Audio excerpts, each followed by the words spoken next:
He waits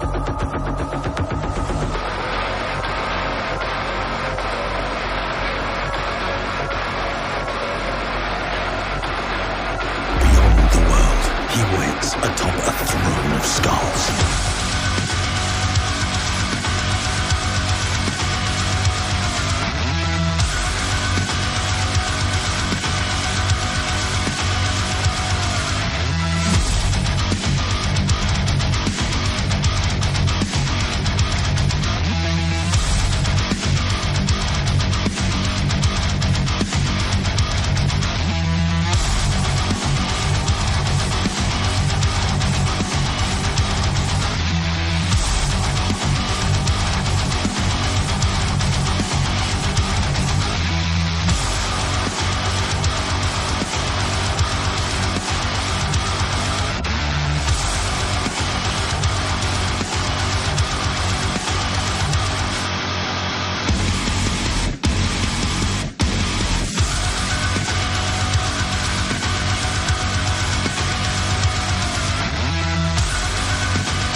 Welcome, my friends. I hope you're all doing well. And today, guys, we're back with the second qualifier of ECL Season 4. So, man, it's been quite an adventure. The first matchup of the day is going to be Pacifist Warlord facing off against Falcon. So, before we begin, we're going to be jumping right into this first match between these two fine gentlemen in this best of three.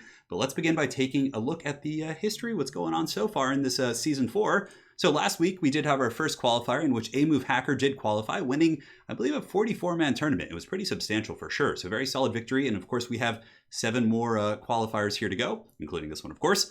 And if we look here at the current bracket for today, in the top 4, it's going to be Falcon facing off against Pacifist Warlord and Zero facing off against Zablasky for a spot here in the ECL Grand Finals. So certainly going to be pretty wild. Now, if we want to take a look at the tail of the tape for the rest of the day, so let's go ahead and go here. That's actually the YouTube chat, so that's the wrong one. Come on, pull up there, buddy. There you go. All right. So if we take a look here, you can see it's been a pretty big tournament for sure. In total, I believe we had 57 players playing in this bad boy. So quite substantial to say the least. So you can see there's a lot of people who played. Zablasky, let's take a look at his tale of the adventure here. So if we look at him, he was played Pirate Viking in the first one. So 2-0 there. He played Faust with a 2-0, Wicked with a 2-0 as well, and then a 2-0 against Ronin. So Zablasky just tearing through the ranks for sure. If we look at Zero, he had a 2-0 against Ent City 2, a 2-0 against Mr. Lamarquise. Then he also played Sarmation, and in the first game, Slender Sam. So we had a lot of people playing for the first time today, which is really, really exciting to see. Now for Falcon, he had a pretty solid path as well, playing Park Map Tank, who actually got second place in the last qualifier. He played Pounder, and then the last game after that. And then he actually had a 2-0 against Zyphos as well. So really having to play some serious competition and getting all the way to the finals. For Pacifist Warlord, he played, let's see down here. Let's go ahead and click on the name. he was in the second round, so he had a 2-1 against Subotai, a 2-1 against Frank Drebin, a 2-1 against Sagata, and now he is facing off against Felcon, which is certainly pretty substantial to say the least. So let's go ahead and jump in, guys, with the first match of the day. Let's jump back to the scorecards here. And it's going to be Pacifist Warlord on the Empire and Felcon on his beloved Lizards. We're going to be jumping in, and thank you guys so much for joining. It's good to be back, good to be streaming once again. I think we're going to have a regular schedule where we'll have our big ECL streams on Saturday and Sunday. We'll have campaign streams during the week, with maybe Wednesday being like an off stream, like Warcraft or Magic or something like that. But yeah, it's always good to be back to the true stuff, the multiplayer tournaments. Thank you guys for joining. Good to pull up chat here real quick. For some reason, it was giving me some drama. I wasn't able to see it, so I'm going to refresh it a couple times and see if that does the trick. Yeah, a lot of serious competitors today. And also, if anyone's interested in playing in these tournaments, they're now open, so anyone can join. We had a lot of people play for the first time, some people getting their first wins, getting to taste competition against some of the best players out there. And it's a great way to learn. It's a really fun community, so if you guys are interested, I'm sure some of the mods in chat, if they're here yet, I'm not sure, we just started the stream, they can drop a link to the tournament Discord where we host all these events and whatnot. We're also going to be doing some more probably casual 16-man tournaments during the week, because obviously a lot of people can't play in these longer tournaments during the week, but if we do smaller ones, I think that people could probably accommodate that into their schedules there.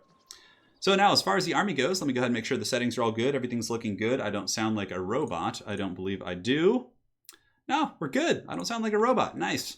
For anyone who's in the Belagar stream, you guys probably remember that. So, for Pacifist Warlord, he does have Karl Franz not bringing any items, interestingly enough. Going for a very cheap route. I mean, Franz on his own is a world beater, for sure. You don't have to bring the items, but I think like a Reikland Runefang is pretty much always a good pick. Now, he does have a Jade Wizard to heal up this front line, probably of state troops. Going to be fighting uphill, I would imagine, against Saurus. But it's going to be Spearmen, it's going to be Swordsmen, Sigmar's Sons, Spearmen, and a couple Halberdiers as well. Looks like maybe just one Halberdier, I think. Yeah, looks like that's it. Now, on top of that, he does have a couple Huntsmen. Interesting pick for sure. These guys do have anti-large. Not the best AP values, but Volume of Fire can do some work. Decent kind of countermeasure against like Pterodon Riders and Skinks and things like that. Just kind of getting, decent range at 160. They can put some poke on. Usually you see like the Silver Bullets and, handgunners if you're looking for anti-dino, but I'm curious to see how he uses these Huntsmen here. On top of that, he does have a great cannon as well, and it looks like Demogryph Knights in the back, so these are going to be his sweepers.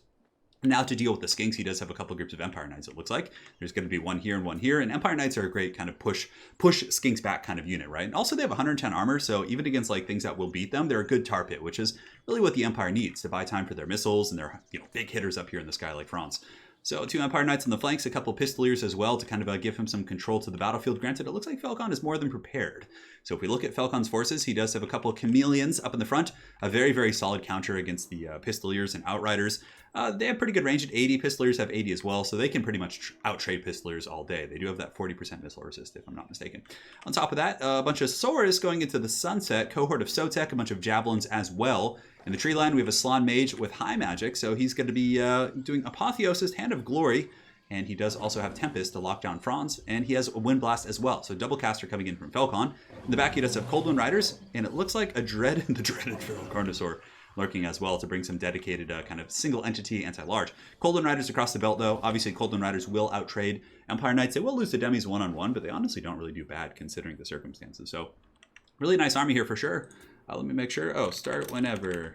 No need to wait for me anymore. Cool.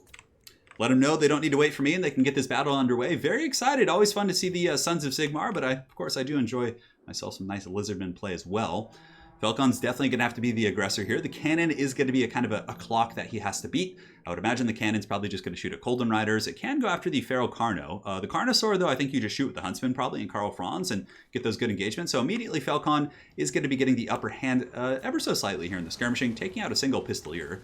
Chameleon Skinks are basically designed for this, just dealing with enemy skirmisher units. They have just good enough combat stats in melee too that you can't really safely charge them with your skirmisher units.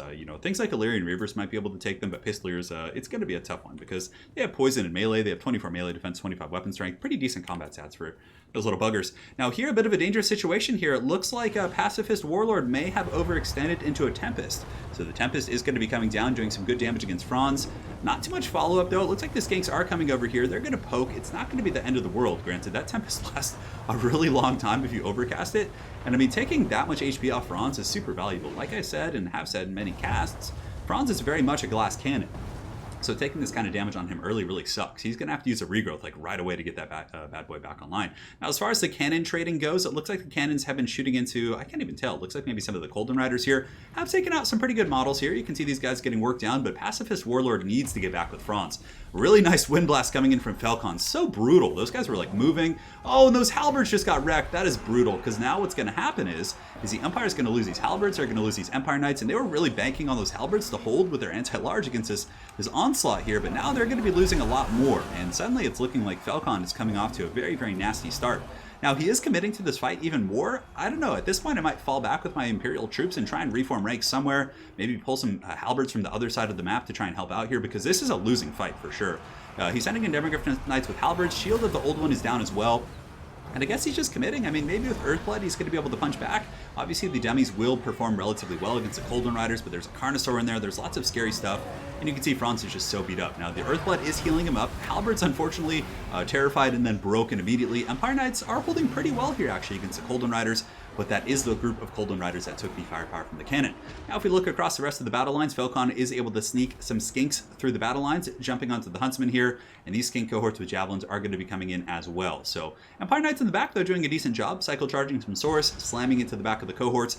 And is the Empire going to be able to resecure this position? That's going to be quite important. Now, back in the tree line, Empire Knights are 100% broken off. Demogryph Knights are the last bastion of the Imperial forces fighting here. Granted, some Spearmen were able to make their way over here, which is actually going to be incredibly useful. These Spearmen will provide a nice anti-large buffer here against these cold ones, and some of these big dinos here. The Feral Carnosaur having a great time teabagging some of those guys. It looks like Franz is able to get away, but the Demogryph Knights are kind of left to their devices. But however, some halberds came back as well, so suddenly it looks like the Empire doesn't have the worst situation here in the forest, but it still is a losing situation in my opinion.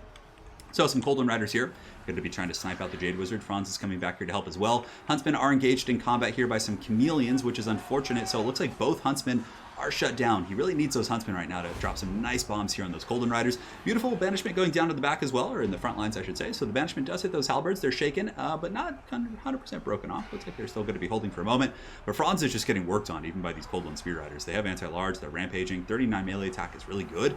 Looks like an Earthblood is going to be going down, an overcasted one as well, and Falcon, the terror, the herald of the old ones, going to be charging out here with his Feral Carnosaur to come after Franz. Franz is in a little bit of trouble here. Here comes the Feral Carno, and Franz is going to try and get away. He's getting healed by Earthblood, but he's broken now. Huntsmen are shut down. Cannon is still shooting, which is really nice, and the Lizards did take a bit of a hammering here in the forest. Most of their cav units are quite beat up, but they still were able to get the upper hand as the Empire is still continuing to skirmish here on the flanks. But it looks like it's going to be a game for the dinos. I just don't see how these Empire Knights and other troops are going to be able to kind of stabilize here after being pushed.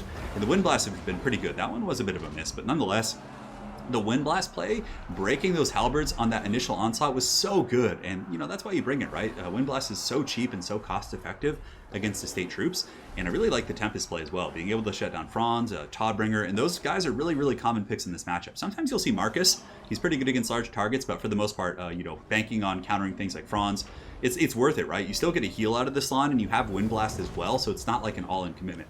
So from here, the Lizards are going to be routing the Imperial forces who are going to be sent back to the old world, sent back to the Reichland, I would imagine.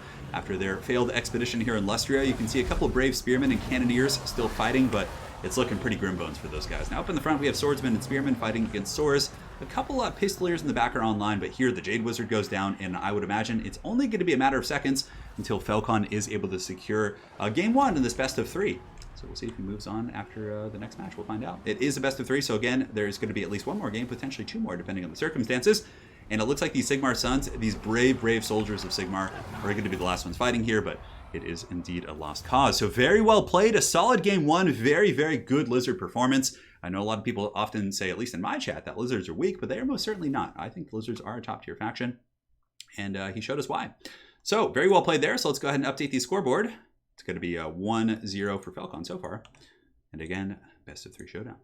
We got 429 people. Thank you guys so much for joining. Sofa Muncher, what's going on? Wicked D, welcome, welcome. Wicked put on a solid showcase in today's tournament as well. And Gojira slept through the tournament. Yes, you did. So did Sotek, though, so don't worry about it. It happens. And yeah, thank you guys. Jason, we got Lord Snitch here. The whole crew. Toss a coin to your turn. Warhammer World. Oh, man. Yeah, thank you guys. Woody, what's up? Thanks for sponsoring the channel. All right, let's go to the next game here. So for the next one, we'll go to the go to Schwarzhofen or Schwarzhofen. I don't even know. Hopefully I pronounce it right. Map is up. Game 2. Well played to both players. So, now that we have more people here, we can go ahead and take a look. I mean, yeah, that was some really, really good Lizard play. The build was just so well thought out, too. So, if we go down to the, one second here. So, the challenge capture. No, that's the wrong one. Why does it keep doing that? There we go. Okay. So, you can see here, of course, we have Falcon and Pacifist Warlord here in the finals. Zablaski and Zero are going to be playing in the next best of 3, and it was a big tournament today, guys. We had 57 players signed up. I'm not sure how many after a couple people slept through, but it was a big tournament. And again, if anybody's interested in getting involved in multiplayer, please feel free to join the Discord and join these tournaments. A lot of people played for their first time, and some people had a lot of fun. So yeah, I'm sure most of them did. I hope they would. So here, of course, we have A-Move Hacker, who qualified last week in this ECL Season 4. And of course, we have the finals going on to determine the second qualifier here. And for the bracket, we have Falcon and Pacifist Warlord and Zero and Zablaski. Wild times indeed. So let's go ahead and jump back to the battle and see what the players are picking and banning. Falcon saying, "You did well. All my cav were almost dead. Just the map was suited for a fat toad," says Falcon, giving some words of encouragement to his opponent here as they do jump into their second match. I'm really quite curious what they're going to pick. Falcon, of course, probably, I would imagine, will go for Wood Elves or Dark Elves or something like that. That's what I would guess. Those are the ones you really see quite often from him. Granted, he can play Tomb Kings. He can play pretty much everything. So now we're going to see picks and bans. Picks and bans, boys. We'll see what they work their way with. So let's go ahead and pull up some chat here. And Eric, thank you for the 20 NOK. I headbutted a horse once. Is that... No, that in Conan the Barbarian, he actually... It's not a headbutt. But that is quite an accomplishment. Hopefully you survived, because I'm sure a horse could probably headbutt you into oblivion in reality. But nonetheless, thank you for the donation, man. Hopefully you're enjoying the tournament. Christian Bender says, got thrashed, but had a ton of fun. Good. Zablaski saying it was your first tourney. I don't think it's your first tournament, Zablaski. High-end graphical overlays now. They're pretty basic stuff. So Discord, Anthony, is like a chat. It's like a chat room kind of thing. It's like Ventrilo of the days of old, or Skype, but it's really good. Yeah, it's really, really good. Yeah, and of course, Wicked D will be dropping links over the course of the stream. An absolute ace as always. Doing it to it.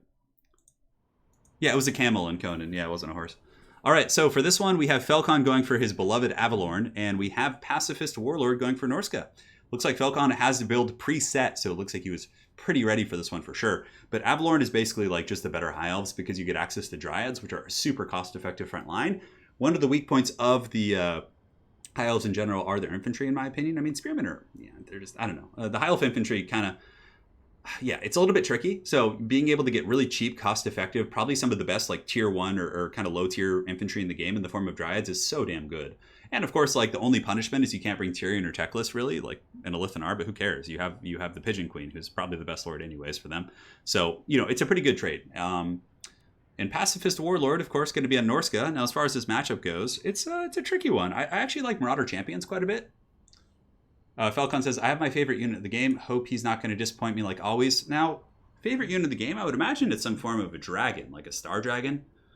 I don't think a Star Dragon's going to be a disappointment with good control and good breath attacks for sure. Norska is pretty good against such things. They can bring like javelins, but I don't know. Avalorn can play a couple ways. You can play like Dryads with Sisters and a defensive kind of formation with some Phoenix Guard, being healed up by, Alariel, some Prince support, Dragon Prince that is. Or you can simply play like Monster Mash, like using Phoenixes and Dragons and gooning things. There's a bunch of ways that you can play this with High Elves for sure. For Norska, one of the ways I really like to play this one is actually using Wolfric plus a Shadowcaster, because then you have the Sea Fang, plus you also have the Pendulum to really wreck the High Elf lines and do really good damage against the archers and things like that. So there's a couple nice ways you can play this. So we'll see. We will see. Yeah, High Elf Infantry, Swordmaster's loose the Chosen with Great Weapons, if I'm not mistaken. Yeah. If I'm not mistaken. Star of Avalorn is really good. Star of Avalorn is really, really good. It's like a regrowth, like it's like a multi regrowth. Oh, you think Falcon's memeing with big trees? You think he's going to be coming in with the Treemen, huh? That would be really off kilter for sure. It could catch someone off guard, but I always assumed his favorite thing was dragons. So if he comes in with like Treekin, that'd be interesting. Of course, this is the second qualifier. In the past, for Eternal Challenger Leagues, players could only play once. So they could only attempt to qualify once, but that rule is now gone. So basically, you can attempt to qualify as much as you like. You can play every week. So if you lose one week, you can come back and try and qualify again. But once you do qualify, you can't play in the rest of the qualifiers, is basically the only stipulation. So Pacifist Warlord making the final tweaks to his army. Quite curious what he's going to bring. You could come in with a Wild Throg. I wonder if he would be so bold to bring Throg against the High Elf Archers. Now, if Falcon didn't go with Archers, Throg's actually a pretty good pick. He can like really fight the dragons and put some hurt on those guys. So there's a couple variables there. Some X factors could be brought to the table. Who knows? Been a while since I've been on your channel. How are you doing with the wrist turn? It's doing okay, John. Yeah, it's not the best, but it's not the worst. I was actually painting some 40k. I was painting a Thousand Suns Terminator Sorcerer last night and just almost finished him. So it's doing okay. White lines are all right. I mean, High Elf infantry in general, I feel like they have some issues. Yeah, like High Elves, White lines I think are pretty good against Empire because they can beat Empire infantry and they're also good dual purpose AP against the Cav units. But trees would die so hard first javelins for sure. Zablaski for sure. So I don't know if we're going to see that. His favorite unit in the game. I'm really tempted to click on Falcon's army, but it would show everyone, including his opponent, if he was accidentally watching the stream or had it on the background, it would show him, you know? So I'm like, I guess I'll have to be patient just like you guys, and we'll have to wait together. Some delicious H2O. Remember, guys, stay hydrated. These long tournaments can be quite wearing on the body and soul. So I'd recommend drinking some water, staying hydrated, all that good stuff. It's Treeman, Ancient Treeman. Wish there was a Bleak Sword type unit for the High Elves. Yeah, it would be really nice if High Elves had like a baseline swordsman infantry or something like that. So Neko, it's probably actually going to be on my shoulder first. I have like a really bad like torn labrum that's just been messed up for years. So I'm probably going to get that fixed first because the hand thing is firstly, it's super expensive even with insurance, and secondly, it takes it would put me out of commission for like a long time from YouTube, which is my living. So I have to plan that one more carefully. But the shoulder I can still work. Zablaski's tea is almost ready. Dude, what kind of tea you making, man? You've been at it for a while. I remember you were talking about tea in like the quarterfinals. Although I guess you were just playing back-to-back. You didn't really get a break. Oh, man, what's it going to be? He says he's ready. All right, here we go. Start up. And now it is time for the second match between Falcon and Pacifist Warlord, making a pretty good run here to the finals. Having to face off against a previous champion of the Eternal Challenger League in the form of Falcon. And we're going to see, make sure he doesn't have any rules questions or anything like that. Turin, could you check if my army is legal? Yes, I guess I can. That's fine. That looks fine to me. 1, 2, 3, 4, 5. Okay. Looks fine.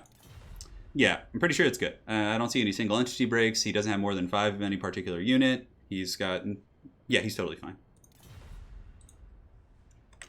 Falcon saying he's not going to complain about minor rule breaks. Well, here we go, guys. So, solid looking army there. We get a little bit of a spoiler.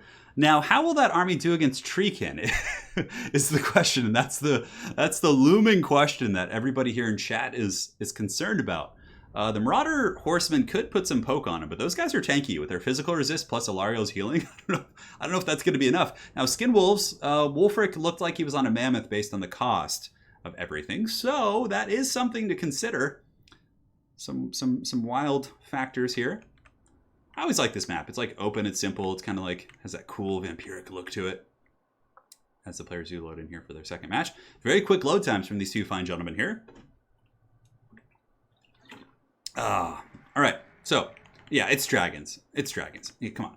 So, for the armies of Norska, which we already saw, 3 groups of Marauder Horsemen, which, you know, a pretty decent poke against some of the flying units like Phoenixes and things like that. It looks like he does have metal with a Plague of Rust as well. So, for example, if he Plague of Rust to the Star Dragon, puts it down to potentially, 20 armor if he overcasts it, the Marauder Horseman will be able to do a ton of damage. On top of that, looks like, a bunch of infantry, super wide. He's got a combination of Berserkers and Marauders, which will do well against Spearmen and like basic line, High Elf troops. Let's see what Falcon has for troops. Granted, Dryads will actually beat Marauders pretty handedly, but they will lose to Berserkers. So there's some give and take here. On top of that, it looks like there's going to be some Skin Wolves, which are the premier condom brand of the old world. Going to be going fisticuffs here with the Frostheart Phoenixes.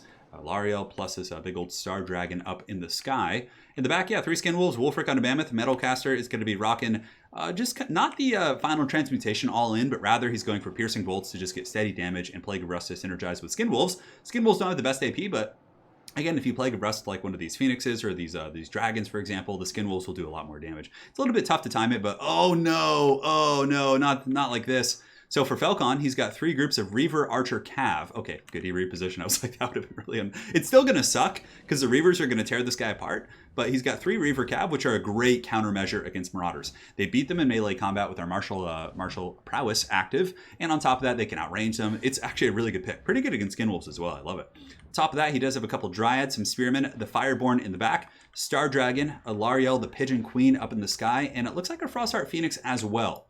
So very, very solid army there from Falcon, and yeah, I mean, does Norska have the tools to win this? It's going to be hard for sure. I think if Norska can get some good traps on the single entities like Hunter of Champions, or, well, I guess it's going to be hard. Alariel isn't going to let it happen. But if he's able to trap the Star Dragon and, the Phoenix, for example, get some really good focus fire and beat down with the Skin Wolves, so Plague of Rust, he could be in good shape. It's going to be tricky, though, for sure, because Falcon really does have the advantage as it pertains to the mobile game here. You see Reaver Archer shooting in, picking off a couple of Marauder Horsemen, but really good reaction by Pacifist Warlord, I have to say. Incredible control. He's able to pull back there. Like most people, it takes a couple seconds to react to initial deployment stuff, but he reacted instantly. He was very ready for that. So here comes another volley here. He's going to have to juke that, and pretty good juke so far. He only loses 2 models considering that compromised position, and Falcon has used quite a bit of ammo. So now the Marauder Horsemen are going to be trying to throw some javelins up here at the Frostheart Phoenix. Frostheart Phoenix must be the unit that Falcon was talking about. As a matter of fact, if you look at his avatar in Steam and other places like that, the Frostheart Phoenix is actually his picture. Should have seen that one coming. So the Norskin's going to be swarming in here, quite eager to see how the piercing bolts are used, but so far the skirmishing advantage is going to be going pretty heavily here to the Reavers as they're picking off quite a few of these Marauder Horsemen, or at least doing substantial damage. Now the bird's coming in. The bird is the word. This is actually a tanky bird. It does have 80 armor and also has a ward save while your magic is high. So the bird is going to be able to take that beating pretty well, especially with Alariel's healing. It's going to take a long time to kill that. So Norskin forces are advancing. Oh, the Fireborn with a hammering charge over here, just running down these Marauders, taking out a massive amount of models on impact there, and a bit of a misplay there. So he did overcast Plague of Rust, and that's the thing, it's hard to time it. Obviously, a good player like Falcon isn't going to commit to a fight like that, but he does Plague of Rust on the Fireborn, who are now going to be charging back in. Their armor's now, it's still 50, which isn't bad. Oh no, these Skin Wolves, they need to engage on top of Alariel. They need to attack. That's a really, really nice engagement for them right there, actually. Nonetheless, looks like they're going to be committing to another blob fight, which I think is actually going to probably favor Falcon, considering it has Fireborn and a Star Dragon. And a lot of the Norskin troops are really out of position. Falcon's army is rotating up the hill very quickly, whereas the rest of the Norskins are just kind of in the shadow realm here. You can see Skin Wolves and Skin Wolves. Like, if he wants to win this fight, all those Skin Wolves need to be up here protecting these Berserkers and, lending some anti-large to this fight. Nonetheless, Norska going to be colliding in here with some Marauders. Looks like a piercing bolt's going to be going in on the back against some of these Illyrian Reavers, but they're able to juke it. Certainly some nice moves there. Berserkers able to get some chopping down. Looks like 6 Dragon Princes have taken a beating here. Only one group of Marauders has been forced back, so it's not the most, the worst thing in the world here for Norska, as now a lot of their forces are going to be engaging. But so far, Falcon's in pretty good shape. And now it looks like the bird is going to be attacking Wulfric from the back. And I would imagine the Star Dragon is going to collide here in a bit of a 2v1 fight, considering there are High Elf Spearmen everywhere, and the Berserkers have yet to engage. So here they come, Berserkers charging in, Spearmen charging in. Good retreat here by Pacifist Warlord, falling back here. And these Skin Wolves, though they took a beating, should be able to regenerate and come back and be relatively useful. So some of the Reaver Cav did stay in combat a little bit too long. Dryads, of course, winning their fight here. And it looks like Wulfric getting a nice Sea Fang there. Really good Sea Fang, able to go through the Dryads and actually damage those Spearmen quite substantially. Alariel does get popped with an overcast, but it looks like the Earthblood is going to be able to pretty much accomplish its goal here. But the Berserkers are actually chopping through. Wulfric's doing a good job. Oh no, not like this. The overhead breath attack is so good. That did like 2,000 plus damage there against Wulfric, who does have the glittering robe right now. So he's up to 130 armor. But Norska's going to be coming in for a counterpunch, and I mean, they are collapsing the flank a little bit. You can see the Berserkers are coming in for a bit of a surround here. And I mean, if Wulfric can endure this and the Skin Wolves can keep fighting, the Fireborn are also getting a little bit worn down. Really nice Plague of Rust there, is able to put their armor down to 50, at which point the Marauder Horsemen and other troops here are actually getting some decent focus fire. So Norska is certainly not out of this game yet, despite their delayed engagement on some of the troops. It looks like the grind is going a little bit better. The Fireborn here are being pushed back, Dryads are being pushed back, but the problem is that Falcon's single entities are still in really good shape. His Frostheart Phoenix is in good shape, and overcasted Phos Protection, lending a lot of defensive support here to these troops. In the back, it looks like another Piercing Bolts, or Searing Doom is going to be going down here. It does make some contact, not really. Falcon is able to juke that, and here comes the really nasty play. Here comes the Star of Avalorn, going to be healing all these single entities, which Wulfric is actually putting some hurt on now for the first time. Some Dryads here are pushing back the Marauder Horsemen, which is incredibly nice. And it looks like the Illyrian Reaver Cav are going to be circling around the back and should be getting some good shots. Berserker's still fighting. They are out of control. Looks like the Fireborn are down to 25 models, but that Star of Avalorn is just so damn good. Healing up the Star Dragon and, you know, the bird here, just all of that, plus the Elite Heavy Cav, just such a power play. Now, some of the Skin Wolves are able to engage against the Dryads, which is, you know, okay. Skin Wolves will take some damage from Dryads, so they're lightly armored, and their physical resist is ignored by the magic damage of the Dryads, but yeah, it's a little bit tricky here. It looks like Falcon is slowly starting to take the lead here in this game. I mean, Norska is doing well in the pit fight, but, you know, the single entities, it's going to be tough for Wulfric to kind of stand and fight there, especially with that healing. It's just so good. Now, the Marauder Horsemen in the back have come back online here. They're going to be re-engaging. They could probably actually beat these Reavers in combat now, but really the big thing is that Wulfric needs some help. He is putting some hurt on the Frostheart Phoenix, but Alariel's getting in there. The Star Dragon's getting in there. Norscan Infantry have pretty much 100% cleared out the Fireborn here. Nice little Seafang right there as well, but it looks like the Reaver Cav are going to be charging in for a last Samurai charge here into the Marauder Horsemen, who are finally able to get some focus fire on the Star Dragon, but oh no! The breath attack, just Dorito breath right on his face right there, down to 1,300. Falcon's breath attacks, I think, have won him this game. Honestly, it became a really close match. Like, Norska was able to win a lot of the fights, but those breath attacks were able to just punish Wulfric so bad. And now Wulfric is down. He goes down officially. Boom, and down goes his big, thick mammoth. So the Star Dragon, the bird, Lariel with the healing really, really good. Norska still has a ton of infantry, and like I said, they did really well in other aspects of the engagement. The skirmishing game has actually gone pretty well for Norska in many respects, but Falcon's breath attacks and his single entity management was just so good. Like, his targeting was awesome. And Wulfric didn't really have like too much support. Well, it looks like there's going to be another heal going down here, I would imagine. Fireborn coming in with 6 models, it looks like. Yes, they're rocking 6 models. And that's pretty much going to be a mass rout as the terror routes go down on the beleaguered Norscan forces. That was a really well-played game. Despite the engagement in the beginning for Norska, which was a little bit delayed, his forces were kind of spread out. He still was almost able to, you know, break down that central high of force. He actually had a lot of damage in the beginning against those single entities, but the Star of Avalorn was just so good. And yeah, and also the breath attacks on Wulfric, just legendary. All right, guys, so let's go ahead and update the scoreboard. It's going to be 2-0. For Falcon, and he is going to be advancing on to the grand finals to face the winner of Zero and Zablaski. All right, GG guys. Next match, see you in finals, Falcon. Beautifully executed, my friend. Those breath attacks were really, really good. GG's. Okay, and now let's go ahead and get Zablaski in here. Should have him on my friends list somewhere. The thing, it's so dumb how Steam has like such a small friends list. Like, I constantly have to like filter, like when new people play in tournaments that I haven't, like I have to, because there's a cap on it, which is pretty obnoxious. All right, so let's go ahead and get the invites here. He's here or something. There he is. Okay, perfect. All right, 1 second here. It is 1, 2, 3. Yeah, it's Zablaski and at 0.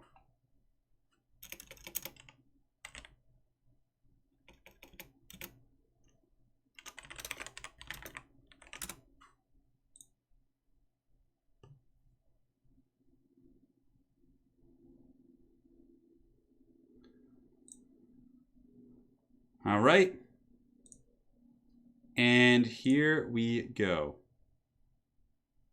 Hey, my lovely wife is here.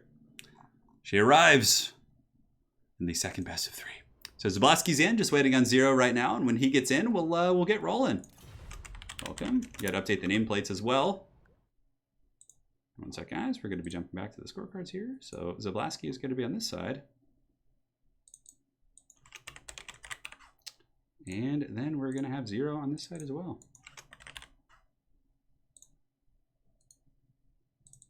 Alrighty, on the road again. Just got to make the names fit. It does haunt me a little bit when they're mismatched there. Sofa Muncher, thank you for the 5 Canadian dollars. Some say lore-wise Warzog should be a legendary hero. If that happened, would more unplayed green? It'd be pretty crazy if Warzog was a caster. It'd be a little bit OP because you get Bonewood Staff plus like Azag. It would be really, really powerful. Yeah, that'd be interesting, Sofa Muncher. Yeah, it's an old bracket, but it still checks out. No, they want to play on the Moonbow. No, it's not going to be Moonbow. All right. Picks and bans, go. So Zablaski facing off against Zero, both of which these fine individuals have had good performances in tournaments of the past. Going to be facing off to see who will be facing Falcon in the grand finals. And we'll find out how it goes. We will find out. 1 second here. We Skaven inevitable victory. We haven't seen. Well, I mean, obviously, I'm sure Skaven have been played earlier in today's tournament, but they haven't been played so far in the grand finals. Yeah, not so much. Alrighty.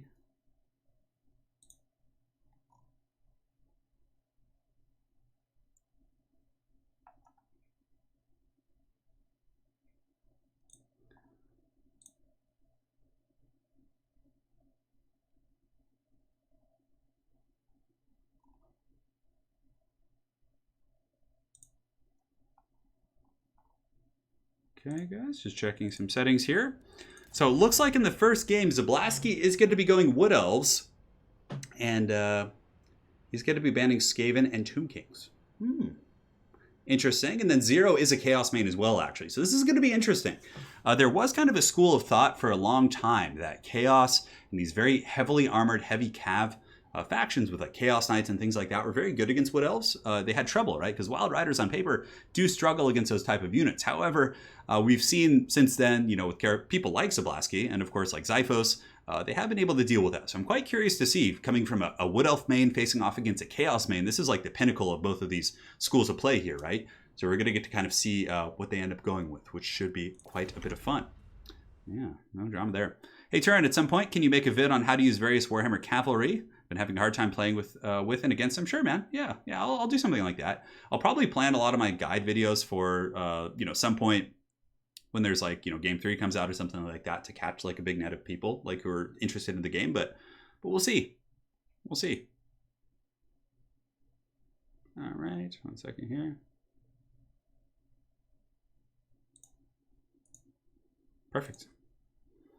Ikit Claw. Ikit Claw is a good lord. I think Ikit Claw has some teeth for sure. Well, I mean, he has those little rat teeth, of course, but he's really good in a Doom Wheel as kind of a cheap bare bones lord. You get like Ikit Claw on a Doom Wheel, right? And then from there you just get like Warp Lightning, which is a really good cost effective spell. And then you just get like a Plague Priest. And it's a pretty good combination. You can get like Howling Warp Guild with him too, in matchups in which you're worried about like single entities kind of coming in to goon him and things like that. He's really strong for sure. So Ikit's good, Skrulk's good. I think if I had to say like a power level of them, I would probably say Skrulk's 1, Ikit's 2, and Deathmaster's probably number 3. Although arguably, no, Deathmaster's probably number 4. The Grey Seers on Bells are more commonly picked in competitive play, so they probably... But Deathmaster is pretty decent. I actually like him in a lot of matchups. Let's see what's going on here. I'll go Wood Elves, Ban Skaven, and Tomb Kings. I'll go Chaos. All right. I'm ready when you are. So start, I'll let him know. Start when ready. No need to wait for me.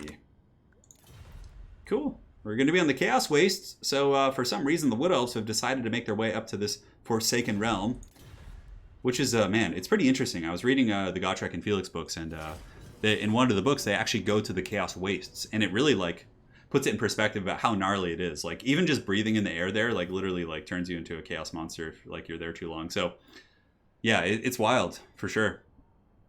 It's just like a no-go zone, right? Like, it's almost impossible to take the battle to Chaos simply because of the landscape. Like, you just have to wait for them to come.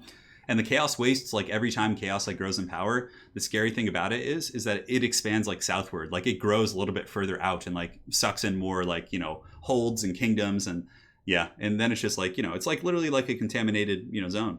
Like, you just can't go there. Yeah, in the Gotrek and Felix books, they go to Caragdoom, I think is what it's called. It's a lost dwarven hold in the Chaos Wastes, and it's a pretty epic bit. They fly in like an airship. Oh, it's really, really cool. And some of the like depictions of the landscape and like the monsters they fight there and stuff are like super cool, super interesting. Yeah, Queekhead Taker's not very good, unfortunately. He can actually be on a Doom Wheel? So Ikit Claw can ride a Doom Wheel. Yes, it's one of his mount options. He can ride a Flare, a Doom Wheel, or he can be on foot. Typically, you're going to see him on a Doom Wheel. Flare is okay, but the Doom Wheel is just so much better because it causes terror. And it's really good for buffering Skaven front lines, which, like, usually you have, like, Clan Rats and Skaven Slaves in your front line.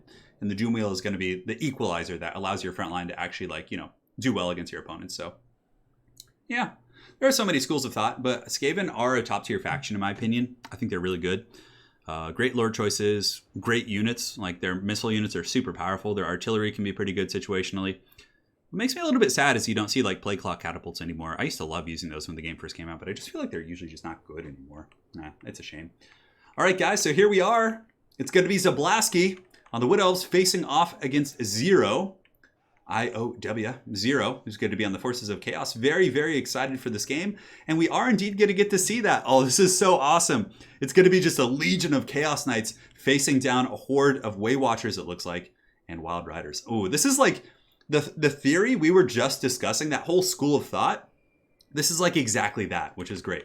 So on top of that, we do have Way Watchers, and it looks like the Hawk Eyes of Drakira. Those bad boys going to bring some AP to the battlefield. And on top of that, it looks like it's going to be Wild Riders. So basically the Hawkeyes are going to be, or the Wild Riders are going to be picking off the Chaos Knights. Not Wild Riders, excuse me, Way Watchers. Brain, work. It's not, I've been up for a while. All right, no excuses. Now the Way Watchers are the countermeasure against Chaos Knights. And basically he's going to have to sacrifice Wild Riders occasionally against the Chaos Knights to slow their advance. So it's going to be pretty brutal for sure. But Sisters of Thorn, Wild Riders, triple Way Watcher. And in the back, it looks like he does have a Glady, which is the classic Wood Elf style of play, with a Spell Singer with the Lore of Life. So this is like a very traditional Wood Elf build. Like, why even contest the infantry fight, right?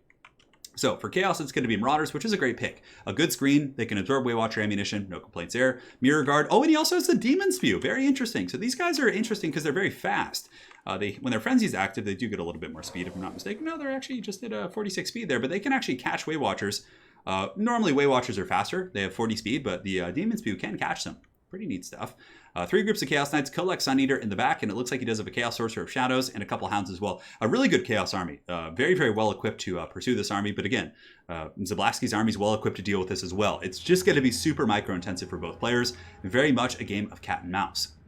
So right here, the Way Watchers, oh, that's going to be a painful salvo, and those Chaos Knights taking a huge beating in the face. Granted, they do have the shields, but it looks like he's going to be charging the Chaos Knights to intercept the Wild Hunters of Kurnus and is able to make some impact, but Zablaski with some nasty charges. However, Zero does get some Hounds there. Oh man, really nice play. So he gets the Hounds on the Wild Riders and his Chaos Knights collapse. Kolek coming forward, but he needs to be careful. But Zablaski hammering the front lines of Chaos, using the Curse to actually slow down this entire pocket of Chaos. But over here, it looks like the Chaos Knights actually getting Shrek pretty good, and the Wood Elves have taken some light casualties. Wild Riders here taking a bit of damage, but the onslaught of the Way Watcher fire was actually able to buckle off the Chaos position. So man, good play by both players so far.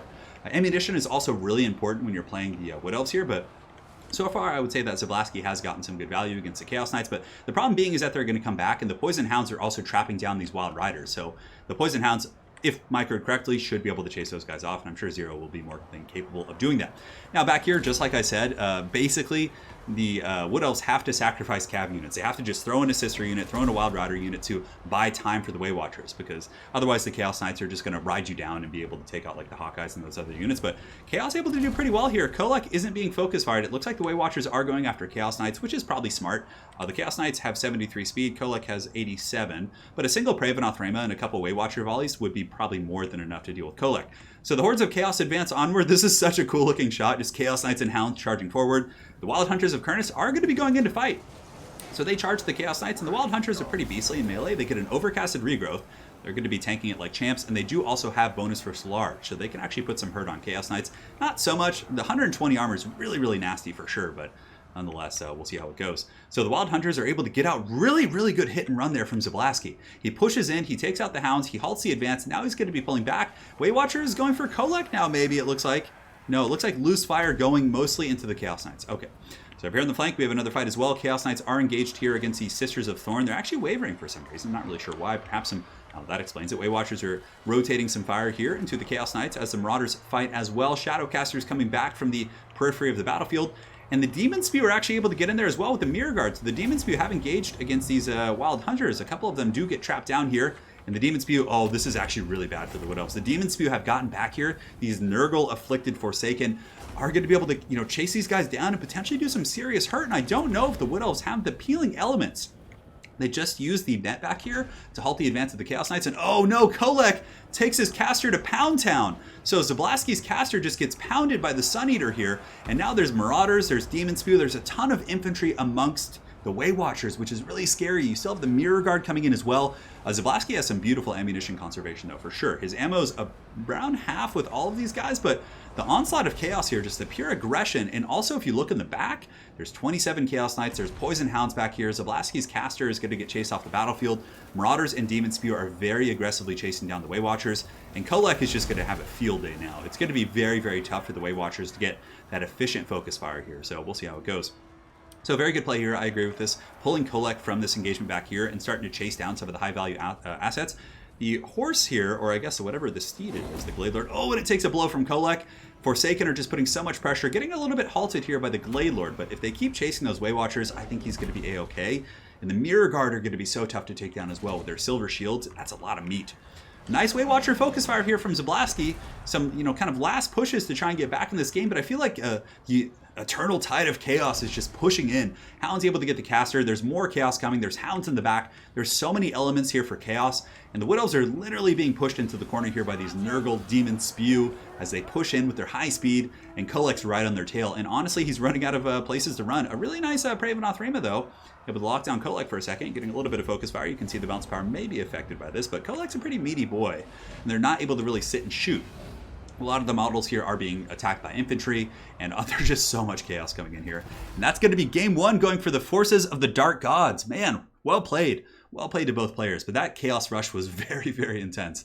Really good control as well, jumping from target to target, using his Poison Hounds effectively. And Zablasky played well, but it's really hard to... I wouldn't be able to do it. It's hard to stop that type of rush with Wood Elves, but it's been done before. But yeah, that was a great game. So well played to Zero. He's going to be jumping up here with a 1-0 victory in that match. Well, not 1-0 victory, but 1-0 in the series. And now we're going to be jumping on to game two between these two fine gentlemen. So let's go ahead and shift it on over. And we're going to do the Sword of Torgald.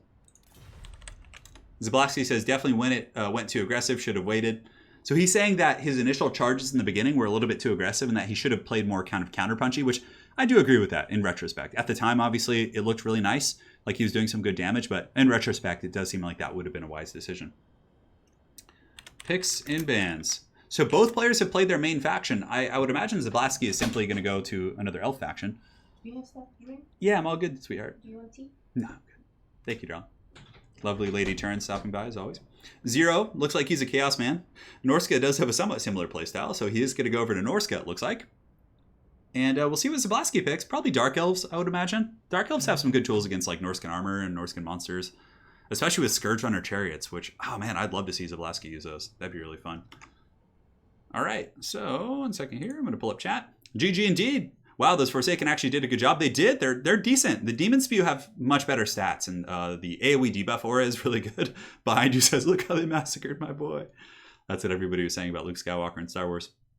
Too much armor and health to cut through. That was a lot of chaos meat.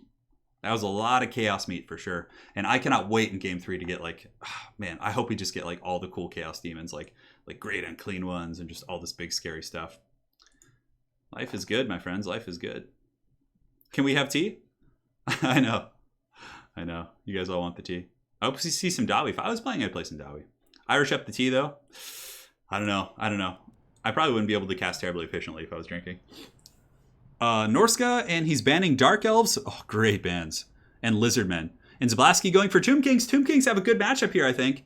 It's not like... I think it's an even matchup, I should say. So great pick by Zablasky as well. Great picks and bans. Great. We'll see his range here and how he... I wonder if he'll play Tomb Kings like a kite. Like in a missile Tomb Kings. Shopty Great Bows, Bone Giants. There's so many different ways to go about it, for sure. So we will see. Disney is not canon. It is appalling fan fiction. I know, Mr. Erlinson. I just had one, though, so the thing is... Dwarfs actually had a pretty good run in the last qualifier. Yeah, they had a pretty good run, to say the least.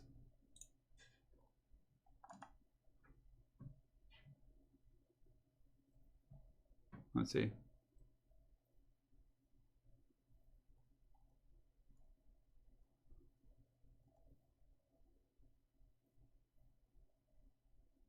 All right. And here we go. Zablasky facing off against Zero. Sorry guys, just checking. My fans have been acting up on my PC. They make like ricketing sounds, so I was like just looking in there real quick. I I got to take it in. My PC is getting a little bit old. I got it in 2016, so it's getting ready for an update. Yeah, I think Scourge Runner Chariots are just so nasty against Norska. They can like run down the infantry with their bonus and they can just massacre the monsters. Dark Elves, I feel like, are a really good counter against Norska with the new Scourge Runners. You know what other build I love with Dark Elves? It's a little bit memey. Is the double Hydra. Chill of Sontar and a regular Hydra with the Beastmaster whiplashing to give them like crazy combat stats. Oh, it's so much fun. And the Tormentor Sword. Dark Elves just have so many tools. Man, their DLC units have been really good. Like Sisters of Slaughter, and then you have Scourge Runners. And Malice kind of, he had a big hype train in the beginning, but I haven't found Malice or seen him to be played too much. I guess like it's his mount is his limiting thing. I think if Malice had like a dragon or something on his mount, the problem being is like, you know, he's low mass relatively speaking. So it's hard for him to get the value that like a Malekith or a Marathi can. Arkan Double Bone Giants is one of my favorite builds. I love it so much. No, not at all, Christian. Not at all, brother. Oh, how much gold does the winner of the tournament get? They get a mountain of gold. What's your GPU? If you look on my channel description, Mr. Erlinson, you can see everything. I actually have I have 1 second here. 1 sec, guys. 1 second. Skaven got better RORs, but yeah, the Dark Elf units are really good. Like Warp Grinders, I think are a really good one-off unit. But the new, like the Guando rats are like not that great. Khalida just sucks, like compared to the other characters, which is a shame. Because she's like a really good, like, right, if you look at her stat line, she's a pretty good duelist. Like she's has a decent mount, like poison, good combat stats, but like all of her buffs, like she has a couple very strange buffs that buff ranged units. So like you have to sit here next to your like Bone Giants and your Shopti Grapo, which is kind of like counterproductive because you're paying for so many melee combat stats as well. So that's Khalida's problem. She's just like caught in the middle of just awkwardness. It's like in 40k. If you're using like Abaddon the Despoiler, he's really meant to buff gun lines and stuff like that. With like his stat, like he has rerolls for everything. Like it's really good with like obliterators and havocs. But the problem is he's so damn good in melee that if you're not sending him into melee, you're wasting so much of the prowess that you pay for. It's a very similar issue. So Zero's ready. Zablaski still making some final tweaks to his army. We are going to be on the Sword of Torgald, which is actually one of Wulfric's quest battles. So perhaps we will end up fighting there. 1 second. I don't know where I put it. But I have a new processor. I have a processor that's really good. So when I do update, I'm not going to have to buy a new processor, which is quite nice. Make sure there's no rule questions. Zablaski says he's almost ready. I don't blame him. No rush at all. Sir, you think Malekith should get a missile attack like a beastman? No, Malekith doesn't need a missile attack. He's still really good. Tretch Craventail is so terrible. Oh, God. Poison Wind Mortars are actually decent. I really like them, like as 1 or 2 ofs in a lot of matchups. Yeah, I'm a big fan of the Poison Wind Mortars. Double new Rotten Leviathan push. It's not bad. Yeah, because with the Rotten Leviathans, you can really bank on their heavy armor and the healing that you get with Invocation. So, no Bretonia, yeah. Why does YouTube show? I know. In my gaming category, I could literally screenshot it. It says Total War Warhammer 2. Oh, now it's like deleted. Okay, hold on. Everyone probably thinks I'm streaming like Warcraft 3 right now. It should show in the thumbnail though. Yeah, I just changed it to Total War Warhammer again. Let's see if it updates, but it just takes like days to change. YouTube's so haggard. Just let's make Malekith extra OP and just give him like a Scourge Runner Chariot crossbow that like is mounted on top of his dragon's head, and he could just like fly over people and shoot them with a crossbow. That would be so oppressive. Oh my God.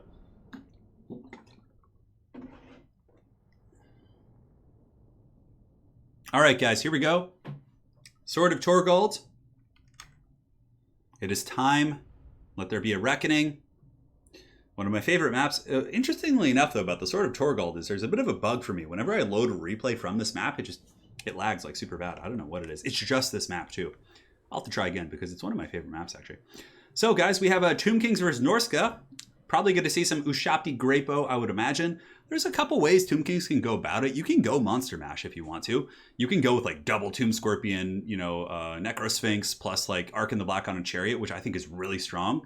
It's really bullish with like a Necrotect on foot to heal those guys up. It can be really, really hard to deal with. So there's a couple schools of thought.